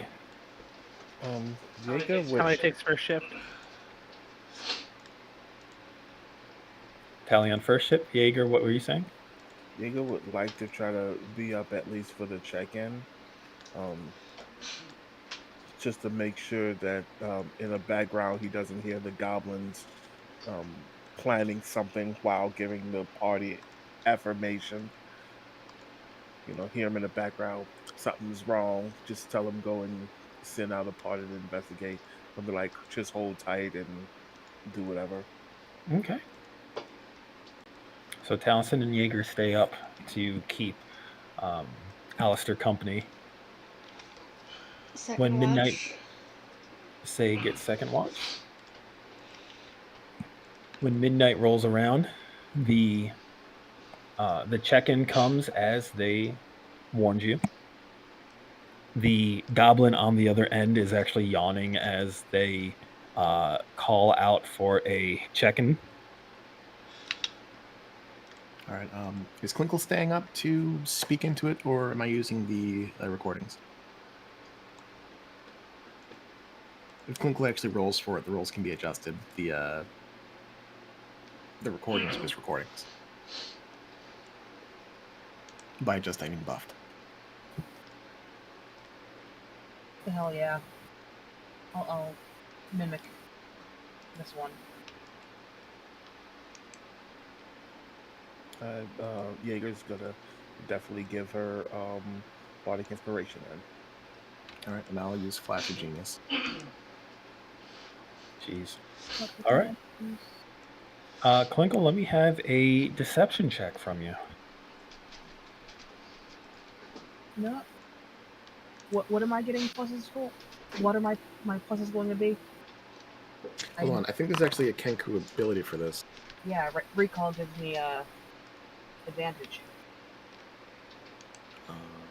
The advantage is offsetting the disadvantage from not knowing the goblin language.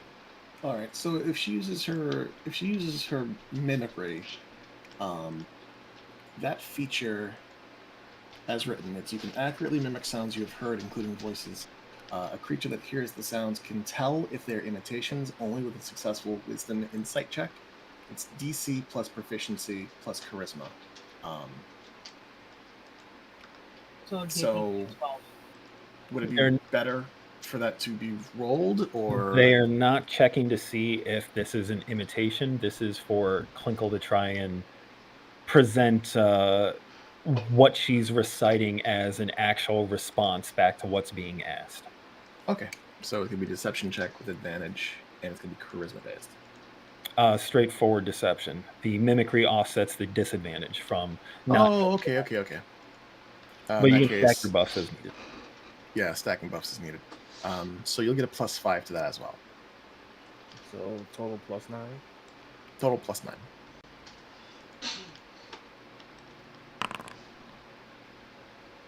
jeez. Wow.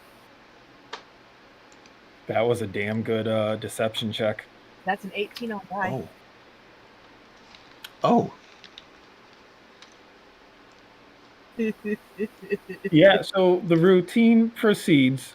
Klinkle waits for the pauses, recites back the what she had heard the goblin say earlier, and the goblin on the other end just goes through the rest of the check-in without batting an eye and signs off for the night. Which Jaeger can attest to with his comprehend languages. Thumbs up. Very cool and good.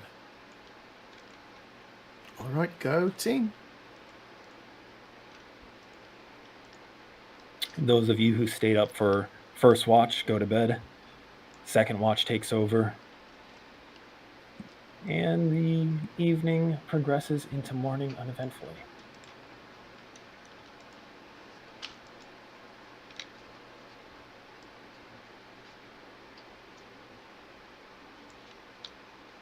So, the following morning, as everyone resets with their long rest.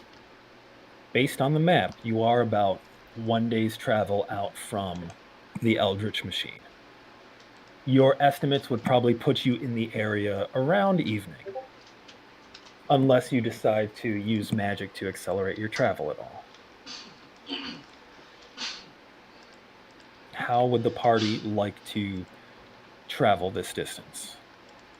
Well, if we can get there by evening without by walking on foot, if we use just the charges in Talison's crown, we won't have to spend any spell slots, right? We'll get like a couple extra hours to work with. I have one. I can, from the crown with the charges it has, I can only get one casting of Conjure Animal. So I could get us with horses, 2 hours travel in 1 hour. 2 hours travel in 1 hour. Is that if we push the horses? That's just their base speed. If we push them, it'd be double, so it'd be 4 hours in 1 hour. All right. So can we do that and get 4 hours of travel so that we get there a little bit before evening? I'm good with that. Plus, we'll be moving against like sunset, so we'll have stealth on our side. Okay, so using conjure animals to conjure horses to get a little bit more daylight on your side when you get to the machine? Yes.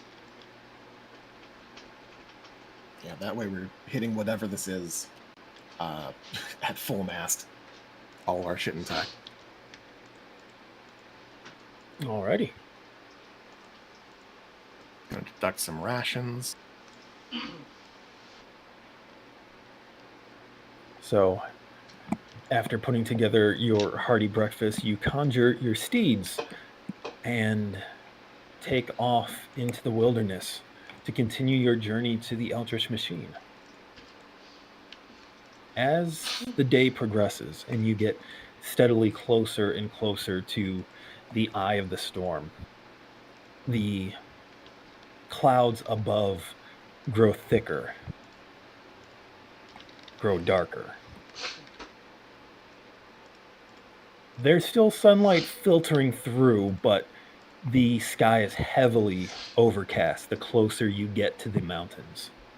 And every so often you catch flickers of red lightning darting between the darkness above you. On the ground, everything seems normal. Nothing springs up to... you don't come across patrols, you don't come across any encampments. But the landscape steadily gets a little rougher, a little more rugged as you start to enter the foothills at the base of these mountains. And the further on you go, the windier it becomes. Gusts of wind occasionally howling through the trees and then dying down as the storm above begins to spread to the ground below.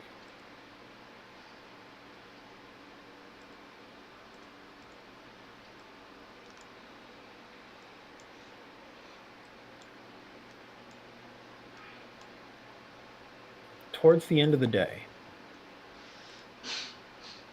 the forest begins to thin. And you start to notice the presence of more and more odd rock formations kind of jutting up out of the ground, scattered about amidst the forest. Moss-covered, ancient rounded stones, almost outcroppings, almost like walls coated in vines and thick flower growth and uneven hills as you move through the woods in these foothills. Do they look like natural formations? You give me a nature check.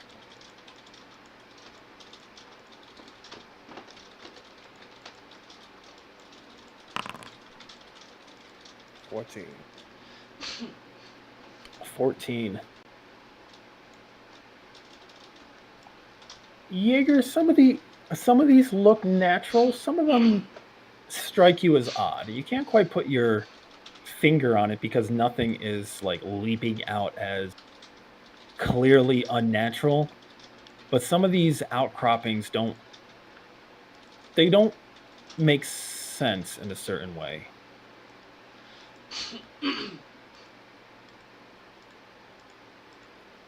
Yeah, I guess it's kind of puzzling at the nature and how things are just like kind of odd here, kind of weird. Perhaps it's the dark magic of this storm warping the area. As you move further into the foothills, the trees begin to recede until they become just scattered copses of trees amidst the uneven landscape and the outcroppings that are just kind of all around you at this point. And you can see up in the sky the swirling storm. The center is ahead of you. You can tell because you see a kind of distortion in the air that seems to link the earth with the heavens. So this swirling, almost heat mirage that bleeds into the dark clouds at the center of this swirling storm. And you can see the lightning is a lot more prevalent here, flashing a lot more often.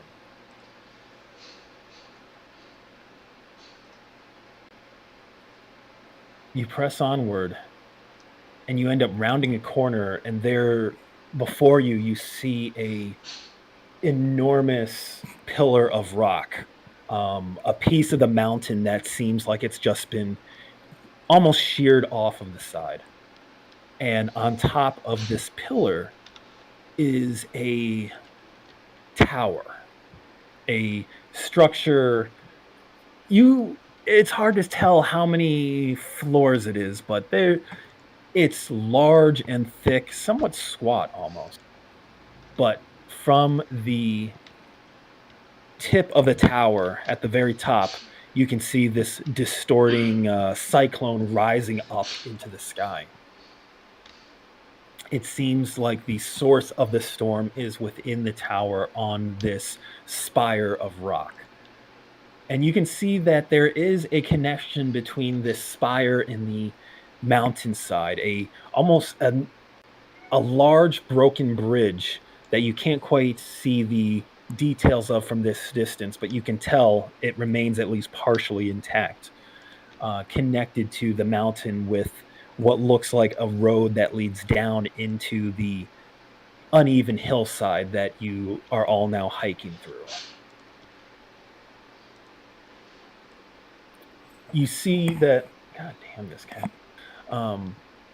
You see the distortions around the tower seem to begin not far above where the spire bleeds into the rocks of the tower itself, and grows more dense and more visible the further up it goes.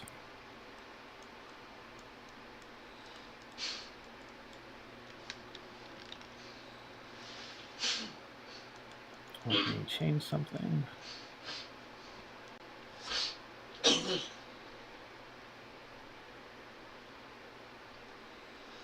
Oh. This is mostly for atmospheric effect. I was about to say. How? Just out of curiosity, how wide is this spire? Very wide. The spire of rock is. 1 second. Come on, Cat, you got this.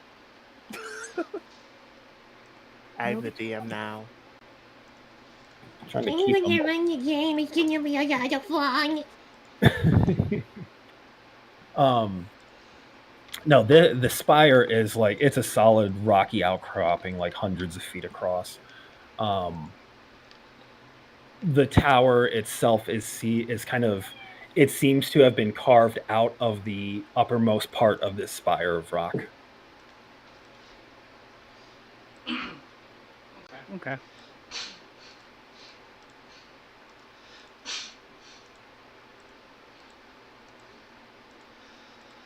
But at the moment, you find yourself amidst the uneven debris at the base of this rocky slope at the foot of these mountains, with the strange jutting stone outcroppings all around you and the scattered trees appearing every so often, forming windbreaks. You can feel the wind tugging at your clothes now, considering how close you are to the source of the disturbance twisting the sky above you.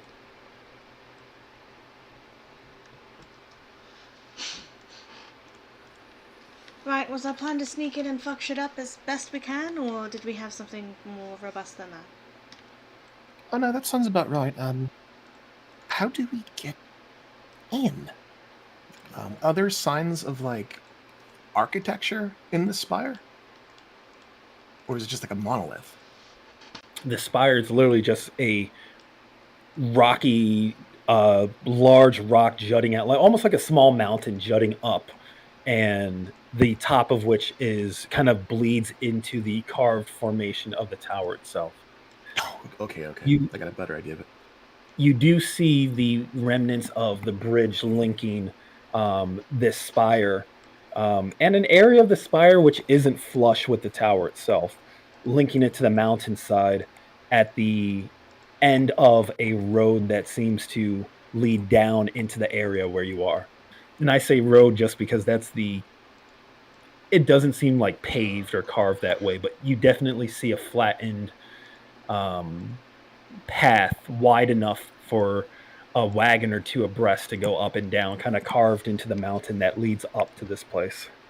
Okay, so it can be scaled, and then there's a bridge that leads to it, but it's cut off? The bridge looks like it's not whole, but from where you are, it looks large enough that even broken as it is, it must be a bridge of considerable size. Okay. I guess what I'm asking is, does it look like we could just walk up there? Yes, it does. Oh, okay. So let's talk stealth then. Sneaking in.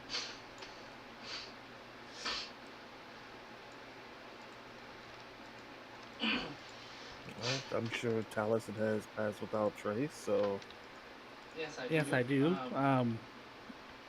We can definitely give that a shot. Right. Pass without trace would work, but there's not very many places to hide, are there? actually, Jaeger can go invisible, so he can scout.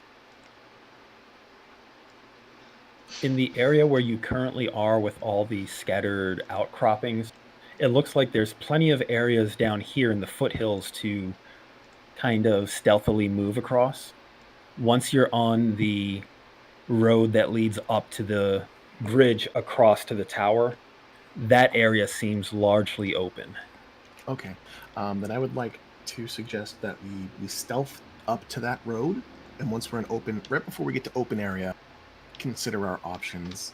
We have some use of invisibility. I think someone's got seeming as a spell. I believe I do. Pass without a trace is good, but that's a lot of open area.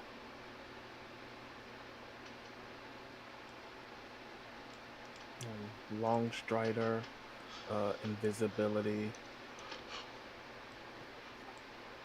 plus Strider boots. Can definitely move quickly. How long does the bridge appear to be across?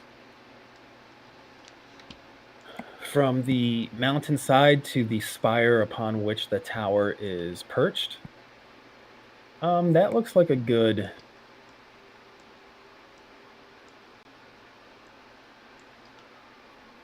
That's probably going to be a good 300 feet or so. Okay, that's quite a distance. And that's just the bridge to the spire? Yep. 300 feet, okay.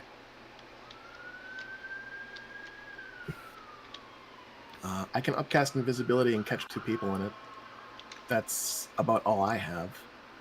Seeming could make us all look like Shadar Kai for a little bit.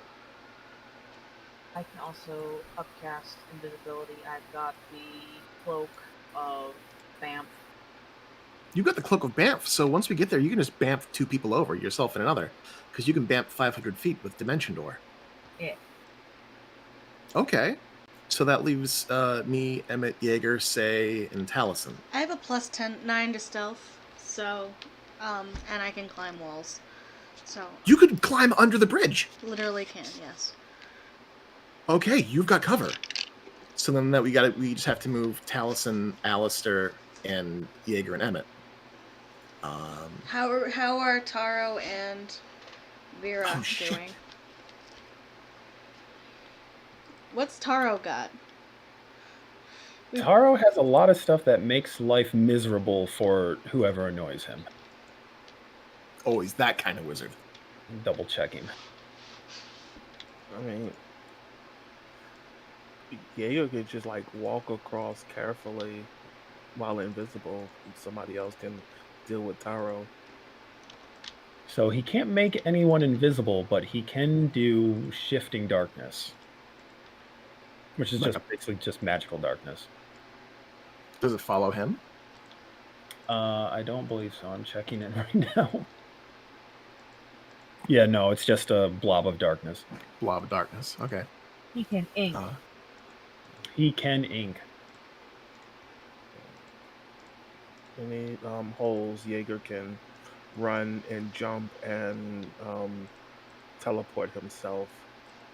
So he can get across quite a bit. Vera did point out that as it might help to get up to the bridge before plotting how to get across, yeah. you can see what you're dealing with. All right, so do we want to make some stealth checks to get to the bridge? Yeah, let's do that. Maybe there's something closer that we can see that can help us. Sure. Taliesin, do you want to cast Pass Without a Trace, or do you trust us chuckleheads to be stealthy? Oh no, I'm casting Pass Without Trace. It's just not responding because it's from the charges, so I'll just have to remove it from the charges myself. Okay. All right, stealth. I'll roll from me and Emmett.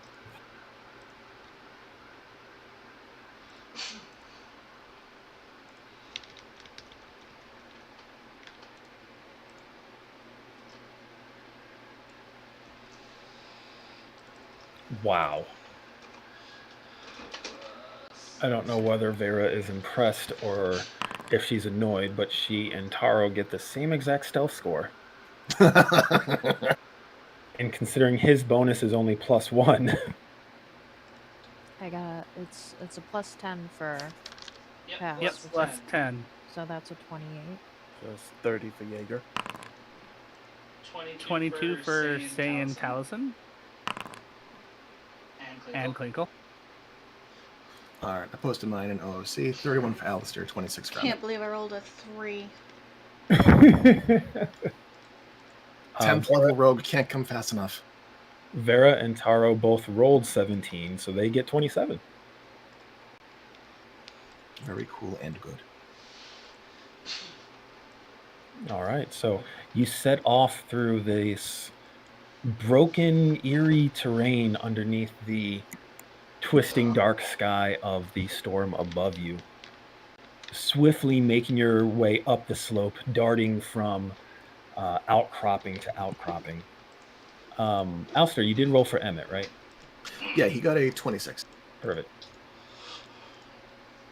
You You flicker across the landscape like shadows with these outrageous stealth checks that you've all made.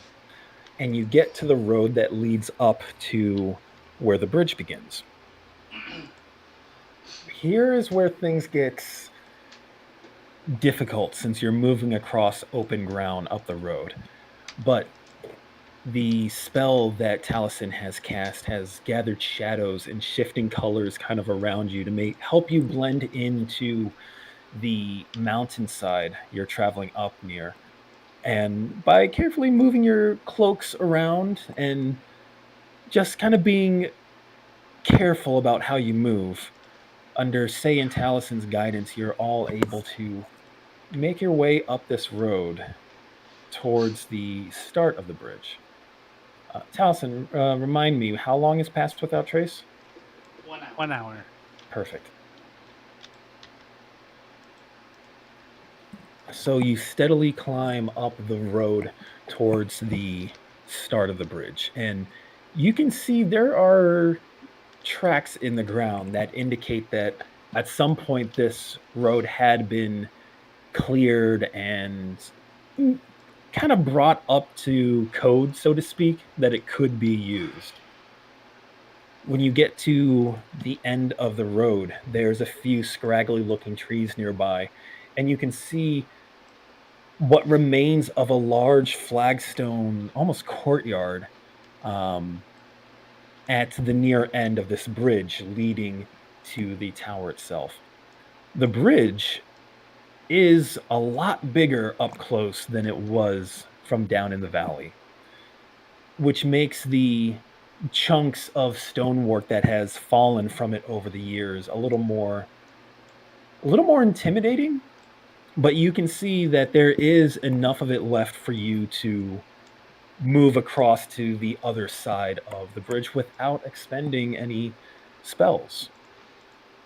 The bridge itself, I'm talking, is kind of like 50, 60 feet across.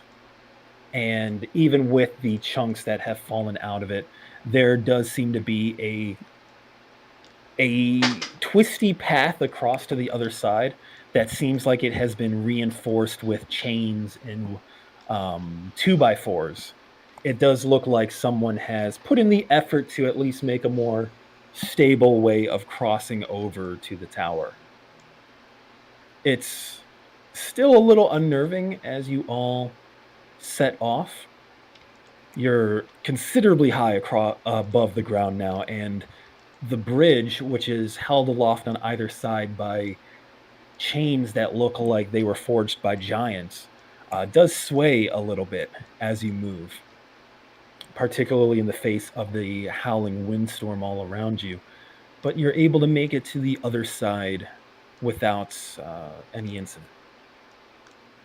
On the other side, you are now at the base of this tower at the center of the storm.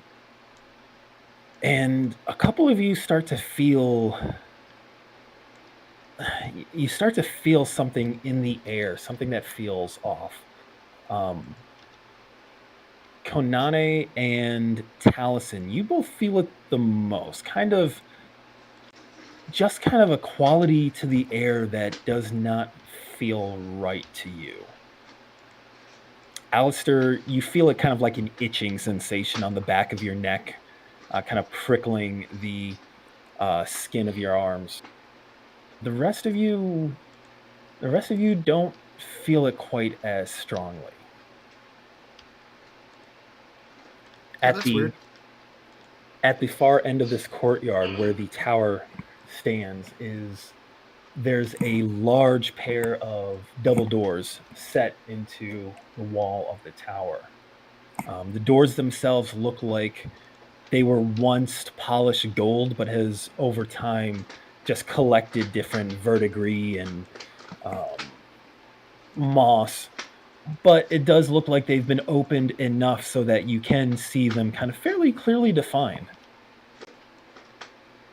Kind of buried beneath the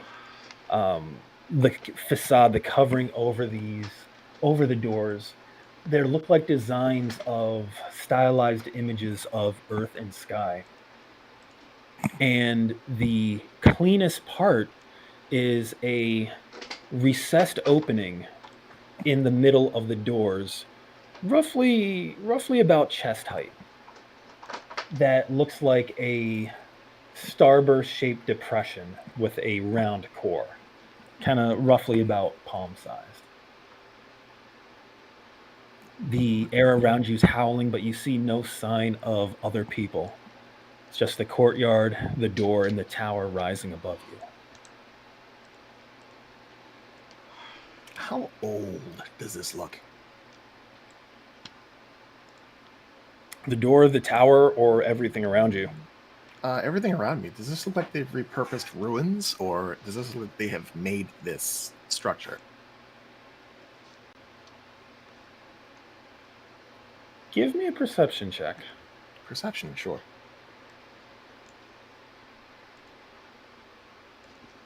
17. Okay. Alistair, you saw something when you were crossing the bridge and making your way to the tower here. When you happened to look down at the foothills where you approached this tower from, you noticed that from above, the stone outcroppings were arranged in an almost intentional manner. And seeing this structure here and how old it looks, you kind of wander back to the edge of the platform and look down into the foothills once more, and you realize that you all had just traveled through the ruins of a long dead city. That these ruins were here for a very long time, and that this bridge, this tower, was here before the forces of ruin had ever come to the Vale. Oh. Guys, I think this might be the skeletal remnants of a city. Can I roll a history check? See if that symbol has any kind of iconographical meaning? Maybe if there's some fragment of the culture that I can remember, it might give us an insight. I would say that you would not have had any access to historical records about this particular part of the world, but being the artificer that you are, that looks like a keyhole of some kind. Cool. Yeah. I'd like to turn to Say and Taliesin. Did you guys know this was next door? Say and Taliesin, safe to say that as far as you know, the Vale's never had any civilization in it. I don't even think that we knew about the refuge, to be honest. That's fair. Okay. Right. You first? It looks like a keyhole. Is that shared? It looks kind of like a keyhole. Something should slot into that. Right? That makes sense. It's star-shaped, though. Or sun-shaped? It looks like sun-shaped. It's about the size of a person's palm.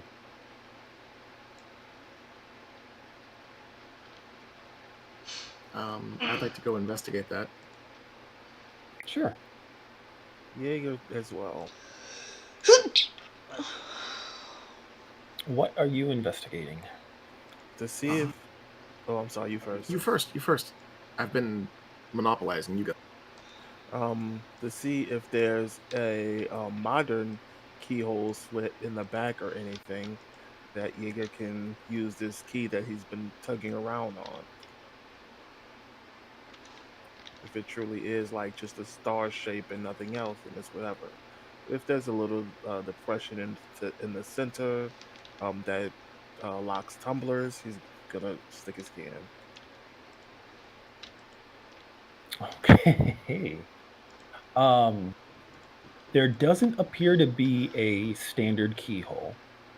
As you and Alistair look over the mechanism, it looks like a the key, quote unquote, would be inserted into this lock and turned.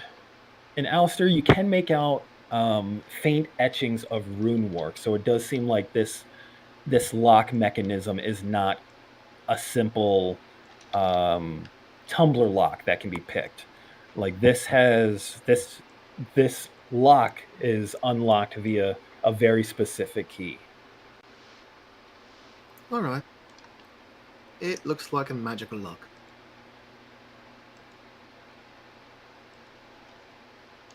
Alistair cracks his knuckles.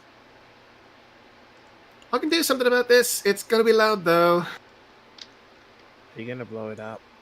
Well, in a manner of speaking, Maybe we should consider other options before we blow things up or make lots of noises. I like that idea better. Do we have anything that could make an area very quiet? Perhaps a zone of silence? I don't have that. Like, who cast that back? in, Felix.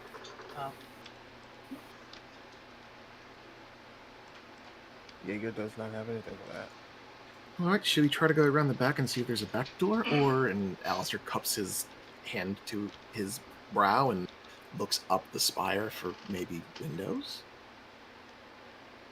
You see no windows on the outside of the tower, and looking up, you can see the air above you distort into that strange mirage-like effect. As for the sides, you can see the courtyard does extend for a little ways on either side of you before it ends in kind of just a series of rocks that aren't quite a railing, but might have been the foundations for one a long time ago.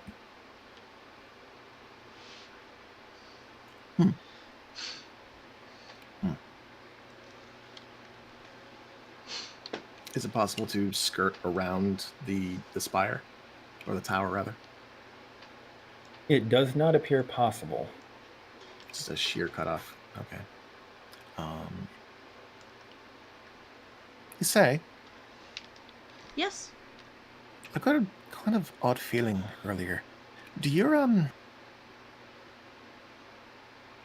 I was going to suggest maybe using those boots of yours to walk around the back of this thing. Can you make sure they work? You mean my cloak? Your cloak, right. I the can. sticky foot thing. Sure. I'll try and climb the, just climb a little bit, just to make sure that it does work. Yeah, just like next to the door where if you fall, it's only a couple feet. Yeah. Jaeger's gonna position himself to catch her if she does fall. Okay, so you place your foot on the stone and you go to take your next step, and almost immediately you see a kind of a shimmer of violet light spread across the stone where your foot is, and you immediately lose traction. Oh, if that's permanent, I'm going to be very mad. Oh, blasted, the thought of everything. You see Taro heads over to inspect the stonework and kind of runs his hand alongside it. This is fascinating. A sort of anti-magic protection, it seems to be.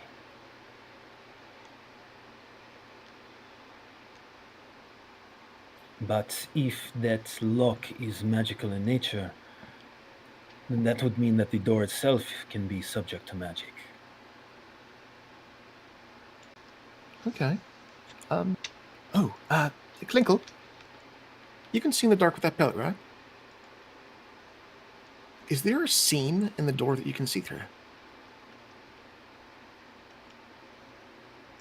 Get close to the door and take a peek. You don't see a gap wide enough to look through, but you can see the faint line of where the two doors meet in the middle.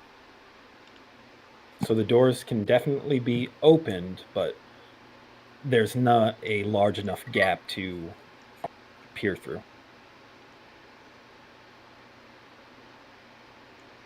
We'll relay this. I don't know how the magic of your cloak works. If you have to see where you're going, or just imagine it. Are there any rocks nearby, like just like scattered debris, like little, like larger? I got a stupid idea that maybe they hit a rock hit a key under a fake rock. You can spend a minute kind of inspecting the rocks nearby, but it doesn't seem like a spare key was left under the doormat. Okay, so you've got a large magical turnkey shaped like a sun, and no idea where it is. Can't climb it. Probably can't fly near it.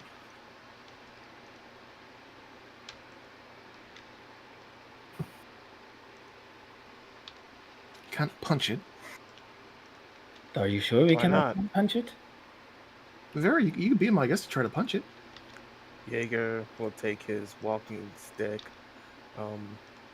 and like not like completely crack the thing across, but give it a nice solid whack against the door. Thunk.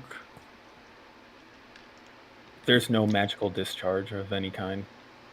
The noise of the solid hit is kind of swallowed by the wind around you.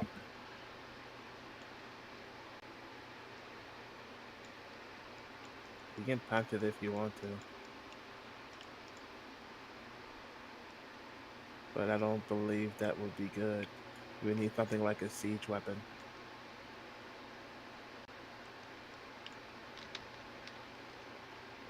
Taro will go up and run his hand along the door as Vera goes and takes an experimental little punch against it and shakes her head.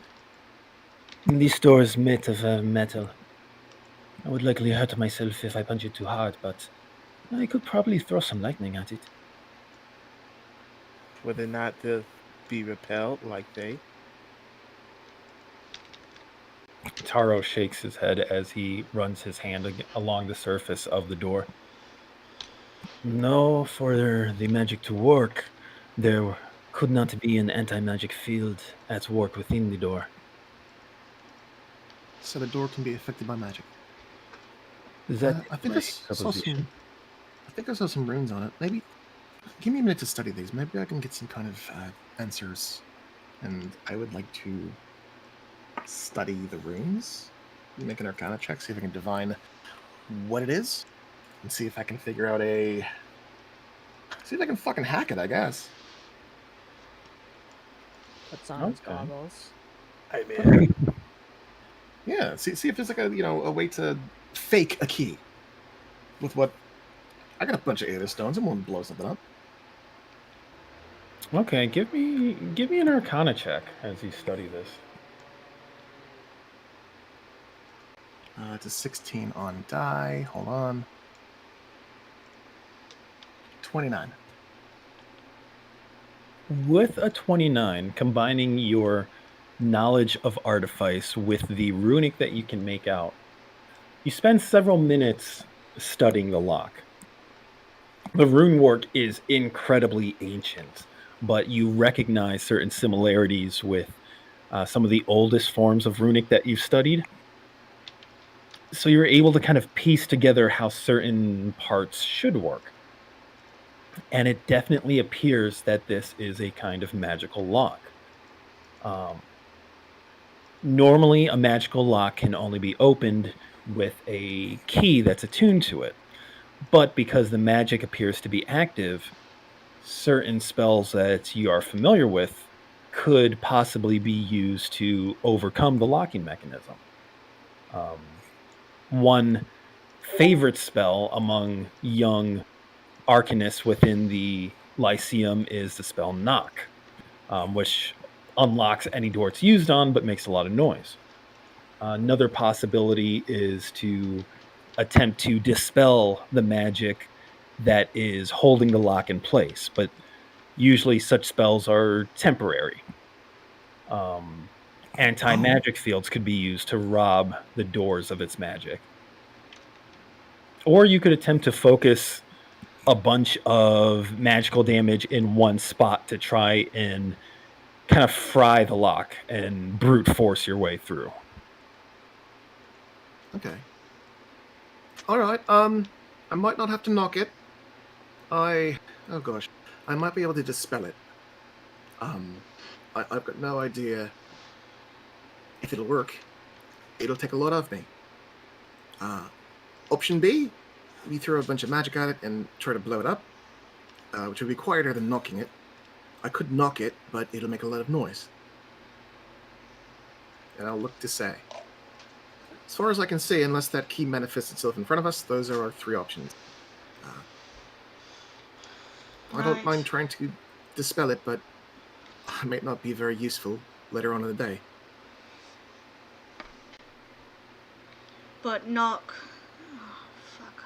Makes a lot of noise. It does make a lot of noise. But will the storm drown it out? Well, inside and out. If there's anyone on the other side, they will hear it. They'll likely hear it if we just try and start throwing damage at it as well, so dispelling it might be the best option.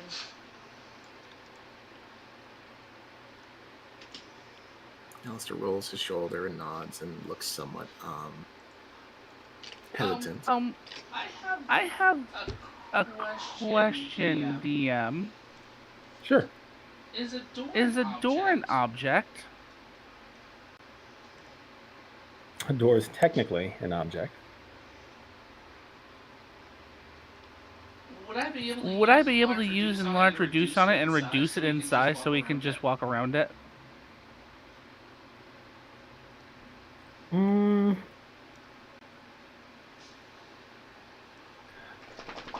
I would say that the doors kind of is a compound object that's part of the mount around it.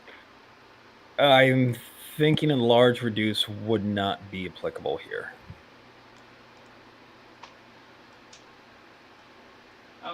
Okay, it was worth a shot. No, sometimes the weird ideas actually yield some interesting results. I appreciate you asking.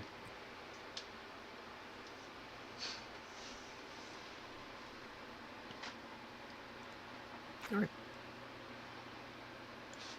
I could also just try to climb around to the back. Did you not just try that? No, that I tried to walk around the back, I could actually just climb.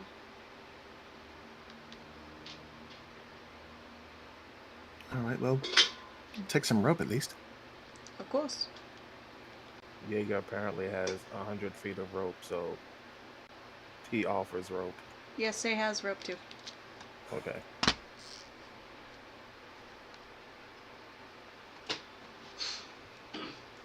Yeah, I'm just gonna try and walk, not walk, but climb around the building. I do know how to climb.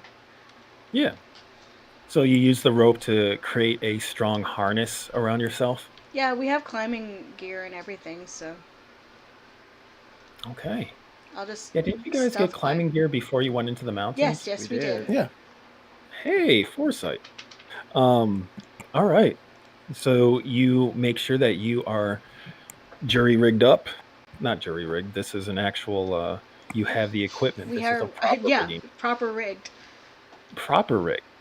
And you move to the edge of the platform, which is as far to the side as you can get, and set off to carefully climb the side of the tower. Man, screw this. Jaeger's gonna join in. He has 100 feet of rope. And you have plenty of Can't equipment say to just do it, so. something. Can we just And do between one Valor fucking Company thing and without- the rocks around, you have counterweights that will be very helpful to you. So you both get yourselves nice and rigged up. You both position yourself along the side, and you take your tools and begin to creep out onto the side of the tower.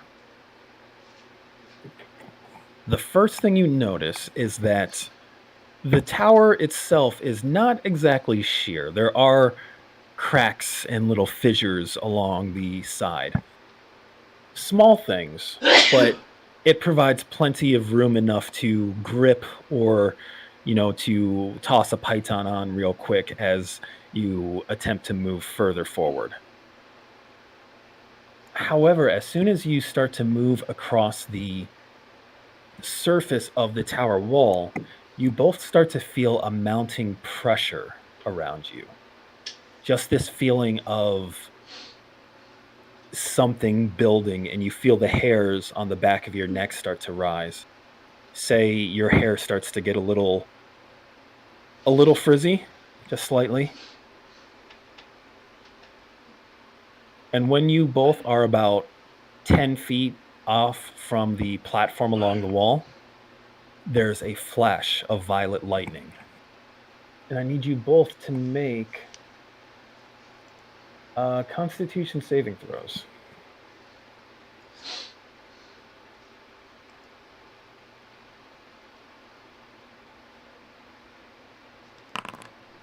$11.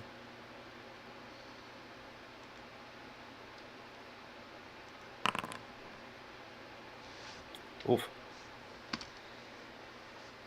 All right, 1 second.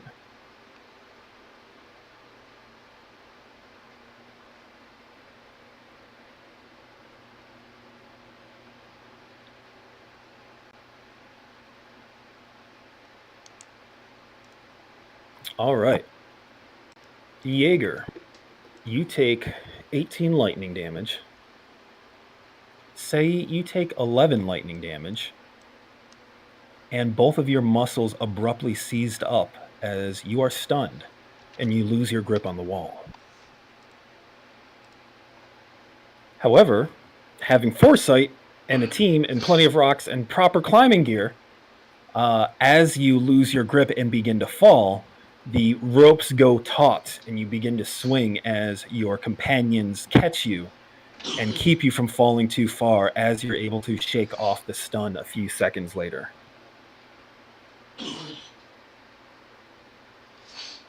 Alistair cups his hands to his mouth. You two okay? Fine. I'll head back. Yeah, he gives a thumbs up before following.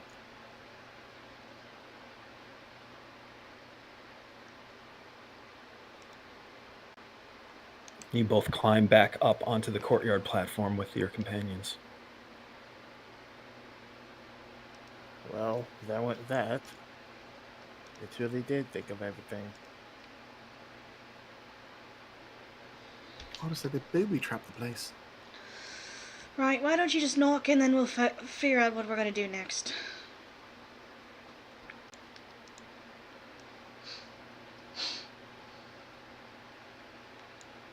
Alright, knock instead of dispel. Yeah. Alright. Okay. Alistair reaches into his coat pocket and he pulls out what looks to be a small brass frog. He slings it to the door. It sticks to it before it swells up. Pops, and a loud boom erupts, vaguely in the sound of a croak. Jeez. All right. As the boom kind of echoes out loud and promptly gets swallowed by the winds, you see a ripple of light spread across the doorway. You see certain bands and circles begin to twist and shift, and you see the doors creak open just slightly, and then the light on the doors vanish. And by creak open just slightly, I mean that they appear to be unlocked. They just haven't swung open. Alright.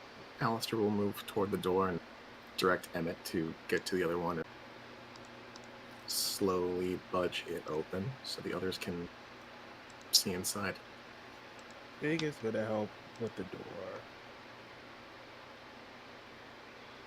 The doors are heavy and don't open quite smoothly, but They do open.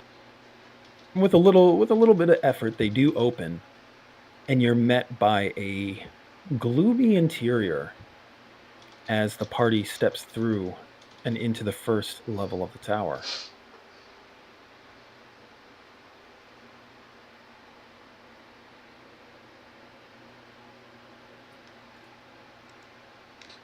Alright, can I stealth ahead to scout a little bit? Check for traps? Rogue stuff? Yep, 1 second.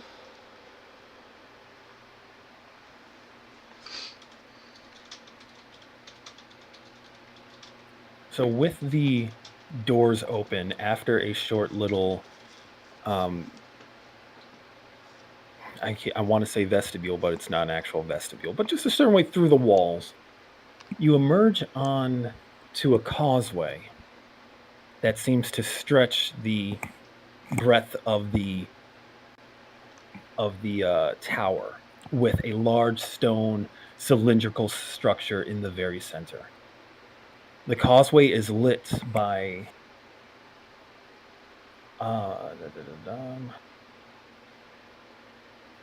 small enclosed lamps that seem to be floating on either side of the causeway, radiating just a faint light that allows you to kind of see ahead of you. On either side of the causeway is a drop into darkness where you cannot see the floor below you. Above you, the walls reach up into vaulted archways that support the floor above you. The ceiling here is about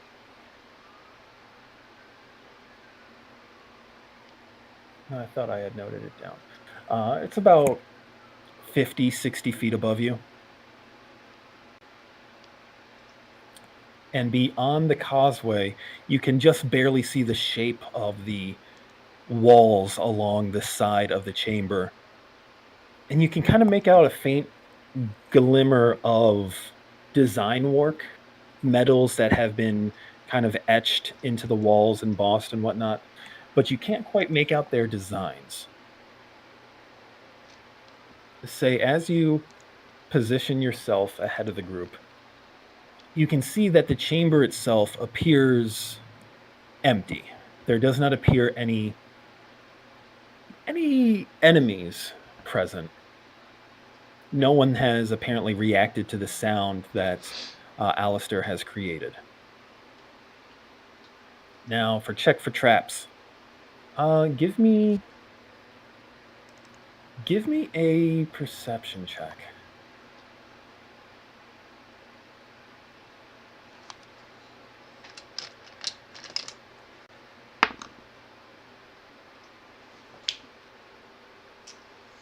It's a natural 20 for a total of 30. I was tired of rolling 2s and 3s, so I switched to real dice. So, because it's late, and I know that usually these dice won't carry over to the next game, I'm going to. You can keep that as inspiration. Sweet. So with a natural 20, you pause and you kind of look around the chamber and try to see where would be the best place to position traps here. And two things occur to you with that natural 20. One is ahead of you across the causeway, you can see statues ringing around the circle in the shape of dragons facing outward. They're too far to get a close look, but they strike you as suspicious. But you also kind of look around at the open space on either side of this causeway. You notice that there's no rails. And you peer into the darkness and you can kind of see along the walls in certain places along the causeway, there seems to be designs with designs around gaps or holes. They look like shallow depressions at a distance, but you can't see deep enough in them, so they do look like holes in the walls. You see several over here, down to the right, and you see several more up here to the left. You don't spot any visible triggers, but you see signs of possible defenses that are suspicious because of how unobtrusive and well positioned they are.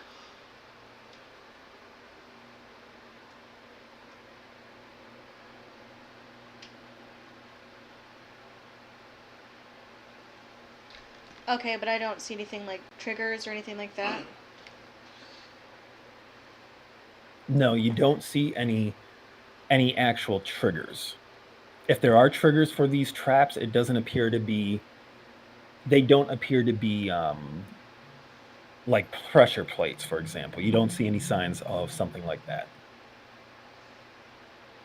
Whatever mechanism might trigger them doesn't seem to be based on physical traps, physical mechanisms.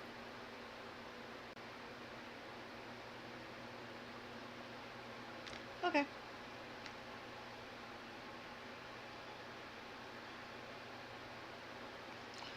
I'll start to move forward carefully. Okay. As you move forward, carefully, you get just past the first light when you see lights off to your right light up, and wind howls through the chamber as a blast of air slams into you from the side. Now, because you were careful about this and you were mindful of where you were moving, you get to roll your check with advantage. This is going to be a strength saving throw. This is to resist the power of the winds blowing into you.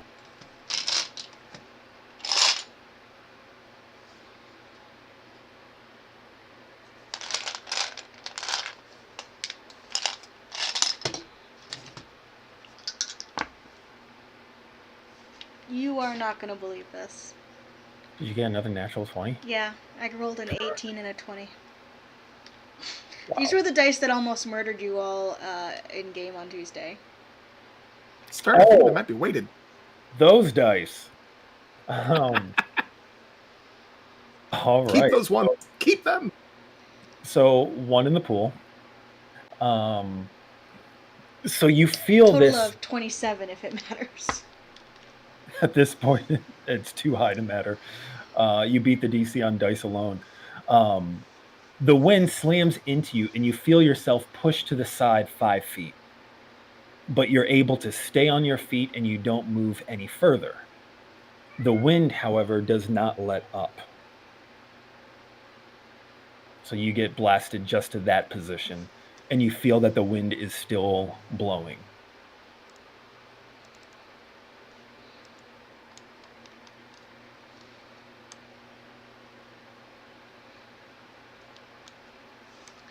Oh, okay, and I don't see any triggers or anything to turn it off.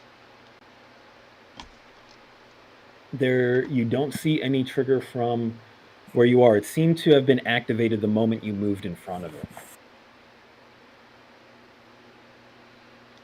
Can we all see where it's coming from? Yep. With the lights that light up, you can kind of see the design of what appear to be air elementals embossed on the wall on the side of the cavern. And the wind seems to be blowing out from their mouths. Oh, shoot. Okay. How thick is the bridge? It is 20 feet across. No, I mean thick. Extra thick. It's hard to tell from the bridge unless you get to this side and look over it. The platform ahead of you that's kind of around the middle section looks pretty. It looks like there's at least 10 feet of stone beneath it before it slopes in towards the column in the center. Okay. I'm going to carefully approach the edge. Now, keep in mind, as you move forward, you can see that there's another blast of wind just ahead of you. Yeah, I see that. What I'm trying to see is if my cloak still works and I can walk around the lights. Ah, interesting. Instead of triggering every single one of these as I walk by. Give me another strength saving throw.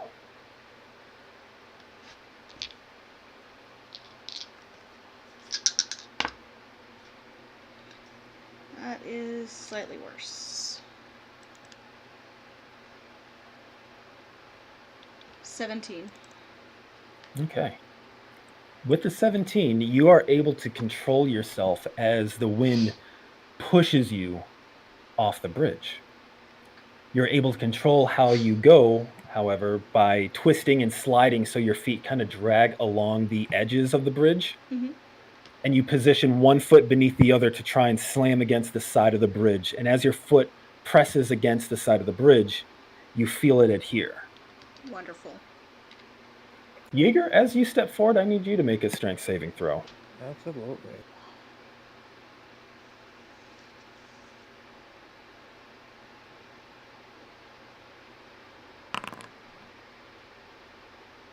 All right. With the 16, you are not knocked off your feet, but the force of the wind does blow. You cut out. I said you are not knocked over, but the force of the wind does send you staggering 5 feet to the side, which is off the bridge. I need you to make a dexterity saving throw to see if you can grab the side before you fall. Why would you literally walk to the Hey. So, say, as you feel yourself adhere to the side of the bridge, you see Jaeger move forward after you and promptly get blown off the side. Well, You have a moment to react. yeah, I'm gonna try and grab him. All right, give me a dexterity saving throw. Sweet. Don't we have one in the pool? You do. And she's floating one as inspiration that I was going to carry over to the next game, so. Yep. It's going to be 17 plus 9 is 26. Yeah, you reach out, you grab his arm, he twists and grabs your arm and swings down below you, and you kind of grunt as you kneel against the side of the bridge, and you're holding on to Jaeger as he's hanging from you over the black abyss below you. Still have that rope. I'm gonna toss. I'll toss it past the light, and I'm trying to go around the light. Actually, since you both are now no longer on the bridge itself, the lights go off and the wind dies down.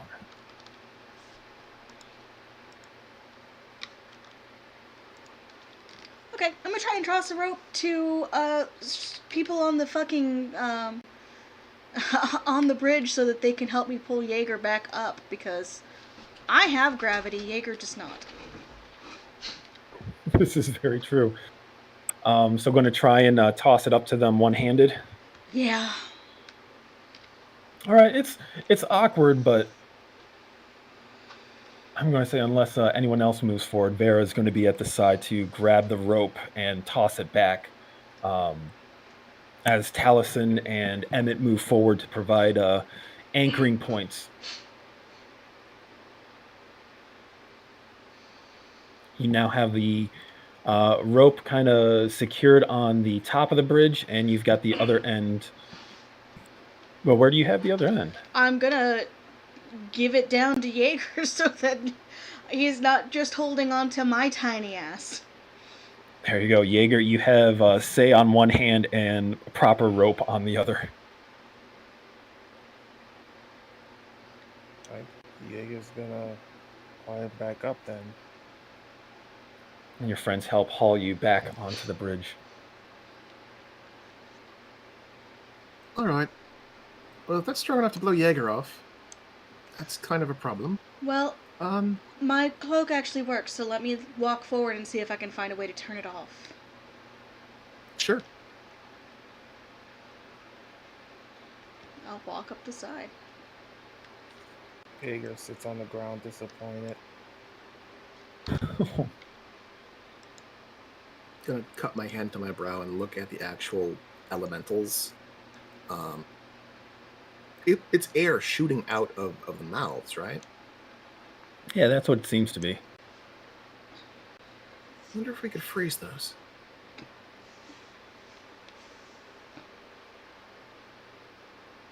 So you make your way carefully across the bridge and up onto the central platform. From here, you can see that of the dragon statues set in the pillar, 2 of them appear to be more protruding more than the others, these 2 that are facing the bridge. However, from the position that you've climbed onto the causeway from, nothing happens. Alright, I'm gonna examine this one a little further, see if I can, like, push it in or something. I'm not gonna get all the way in front of it, though, because that's a dumb fucking idea. Probably want to move up next to it then. That way. Yeah. All right. Give me...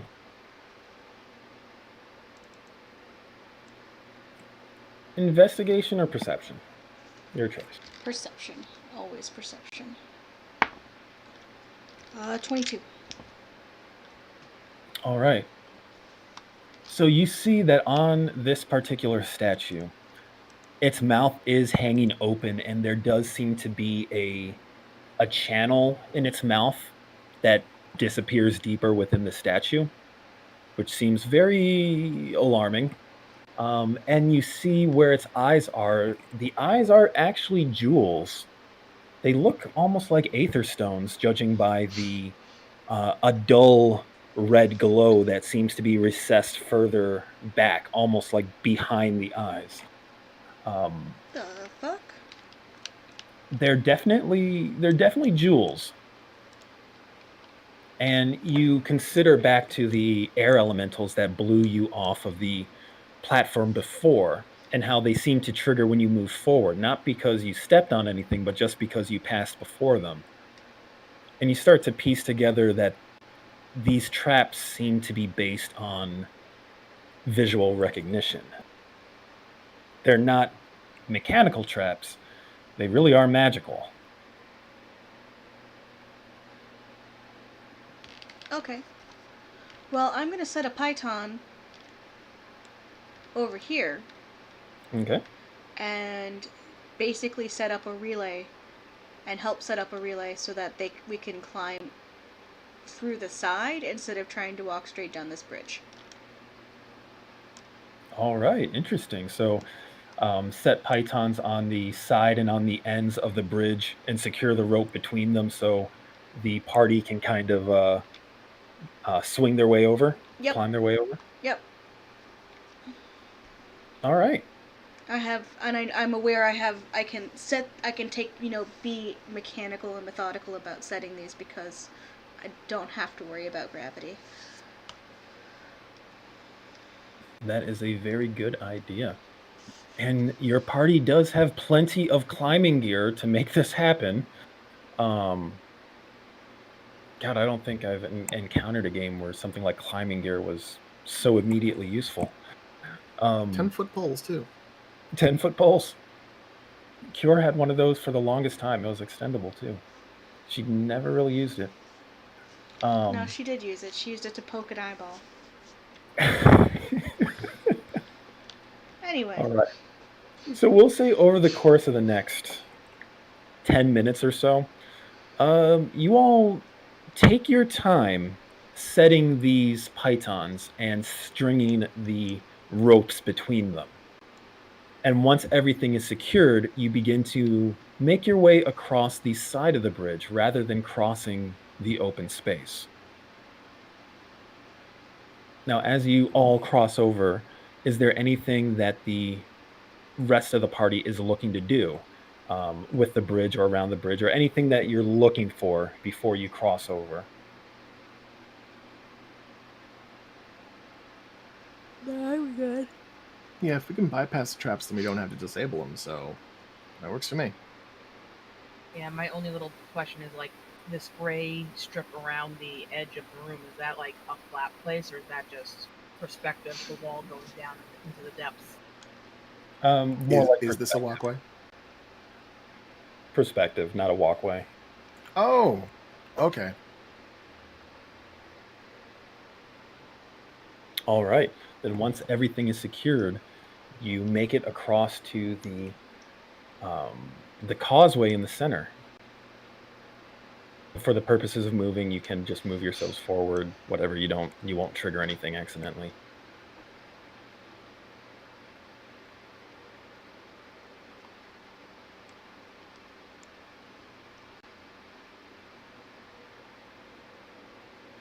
Just making sure you're all put on the side where you're not in immediately line of sight of anything. As the party begins to move over, say you kind of look ahead to the next area, and you find almost a mirrored causeway to the one that you just crossed. However, this one ends in a circular set of stairs that lead upwards. But you see the setup is very similar to the way you came in, with the stone dragon statues within the pillar and the position of the floating lights. And now that you know what to look for, the suspicious air elementals on the side of the tower. I'm gonna go retrieve our climbing gear.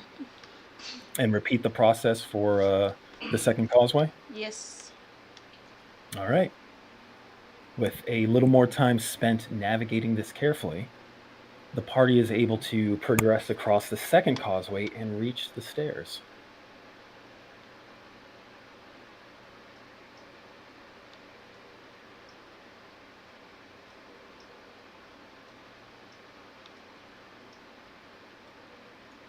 Okay, so, that does work.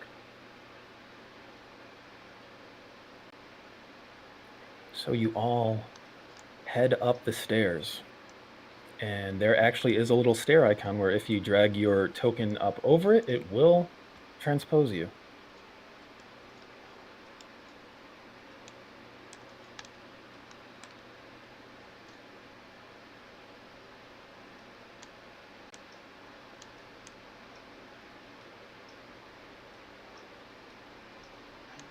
Oh, that's weird. I'm going to have to fix that in next game. Okay. As you climb up the stairs, 50 feet up into the next level, you circle around into the next level of the tower, and you emerge into a hallway that's about 10 feet across, the roof of which is 10 feet above you. Very narrow corridor. And as you step forward, you see a hall that crosses in a opposite direction, or perpendicular direction, rather. Directly across from you is another set of double doors. This one doesn't appear to have a lock on it, but it does appear to be kind of noteworthy in its placement. It doesn't look like there's a way to open it, but it's positioned in a way that suggests that it might be able to open. Just around the corner is another set of double doors. These ones a little wider and a little more ornate along the edge. And etched into the surface is the image of what looks to be a very large bull.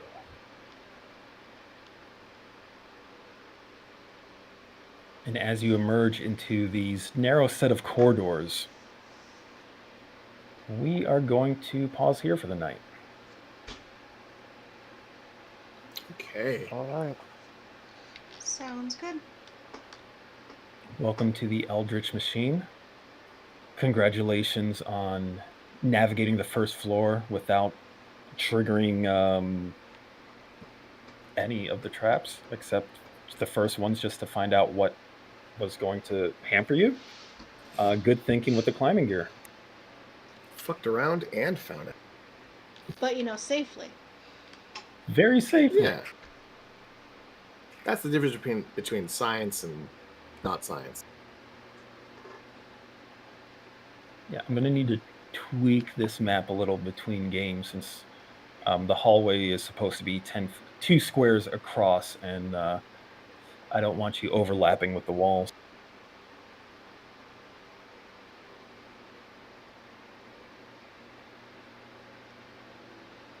But yeah, thank you all for playing. That 20 you got say will carry over for the next game. Sweet. 20 and an inspiration. Well, I meant the inspiration. Oh, okay, yeah. I didn't expect you to roll another natural 20 so quickly. Yeah. Okay, thank you all for playing. This is around the time I normally would aim for, but I also felt appropriate because it feels like everyone's had a week, and everyone's kind of tired. Yeah, I think it's a good spot. Yeah. Yeah. I'm glad you got far, and good job with the goblins. I take it there won't be room for forum play. Unless you want to do something retroactively at camp. I'm getting that vibe. Oh, I have to roll a check at some point. I'll do that between games. I'll bother you before you go to bed with that.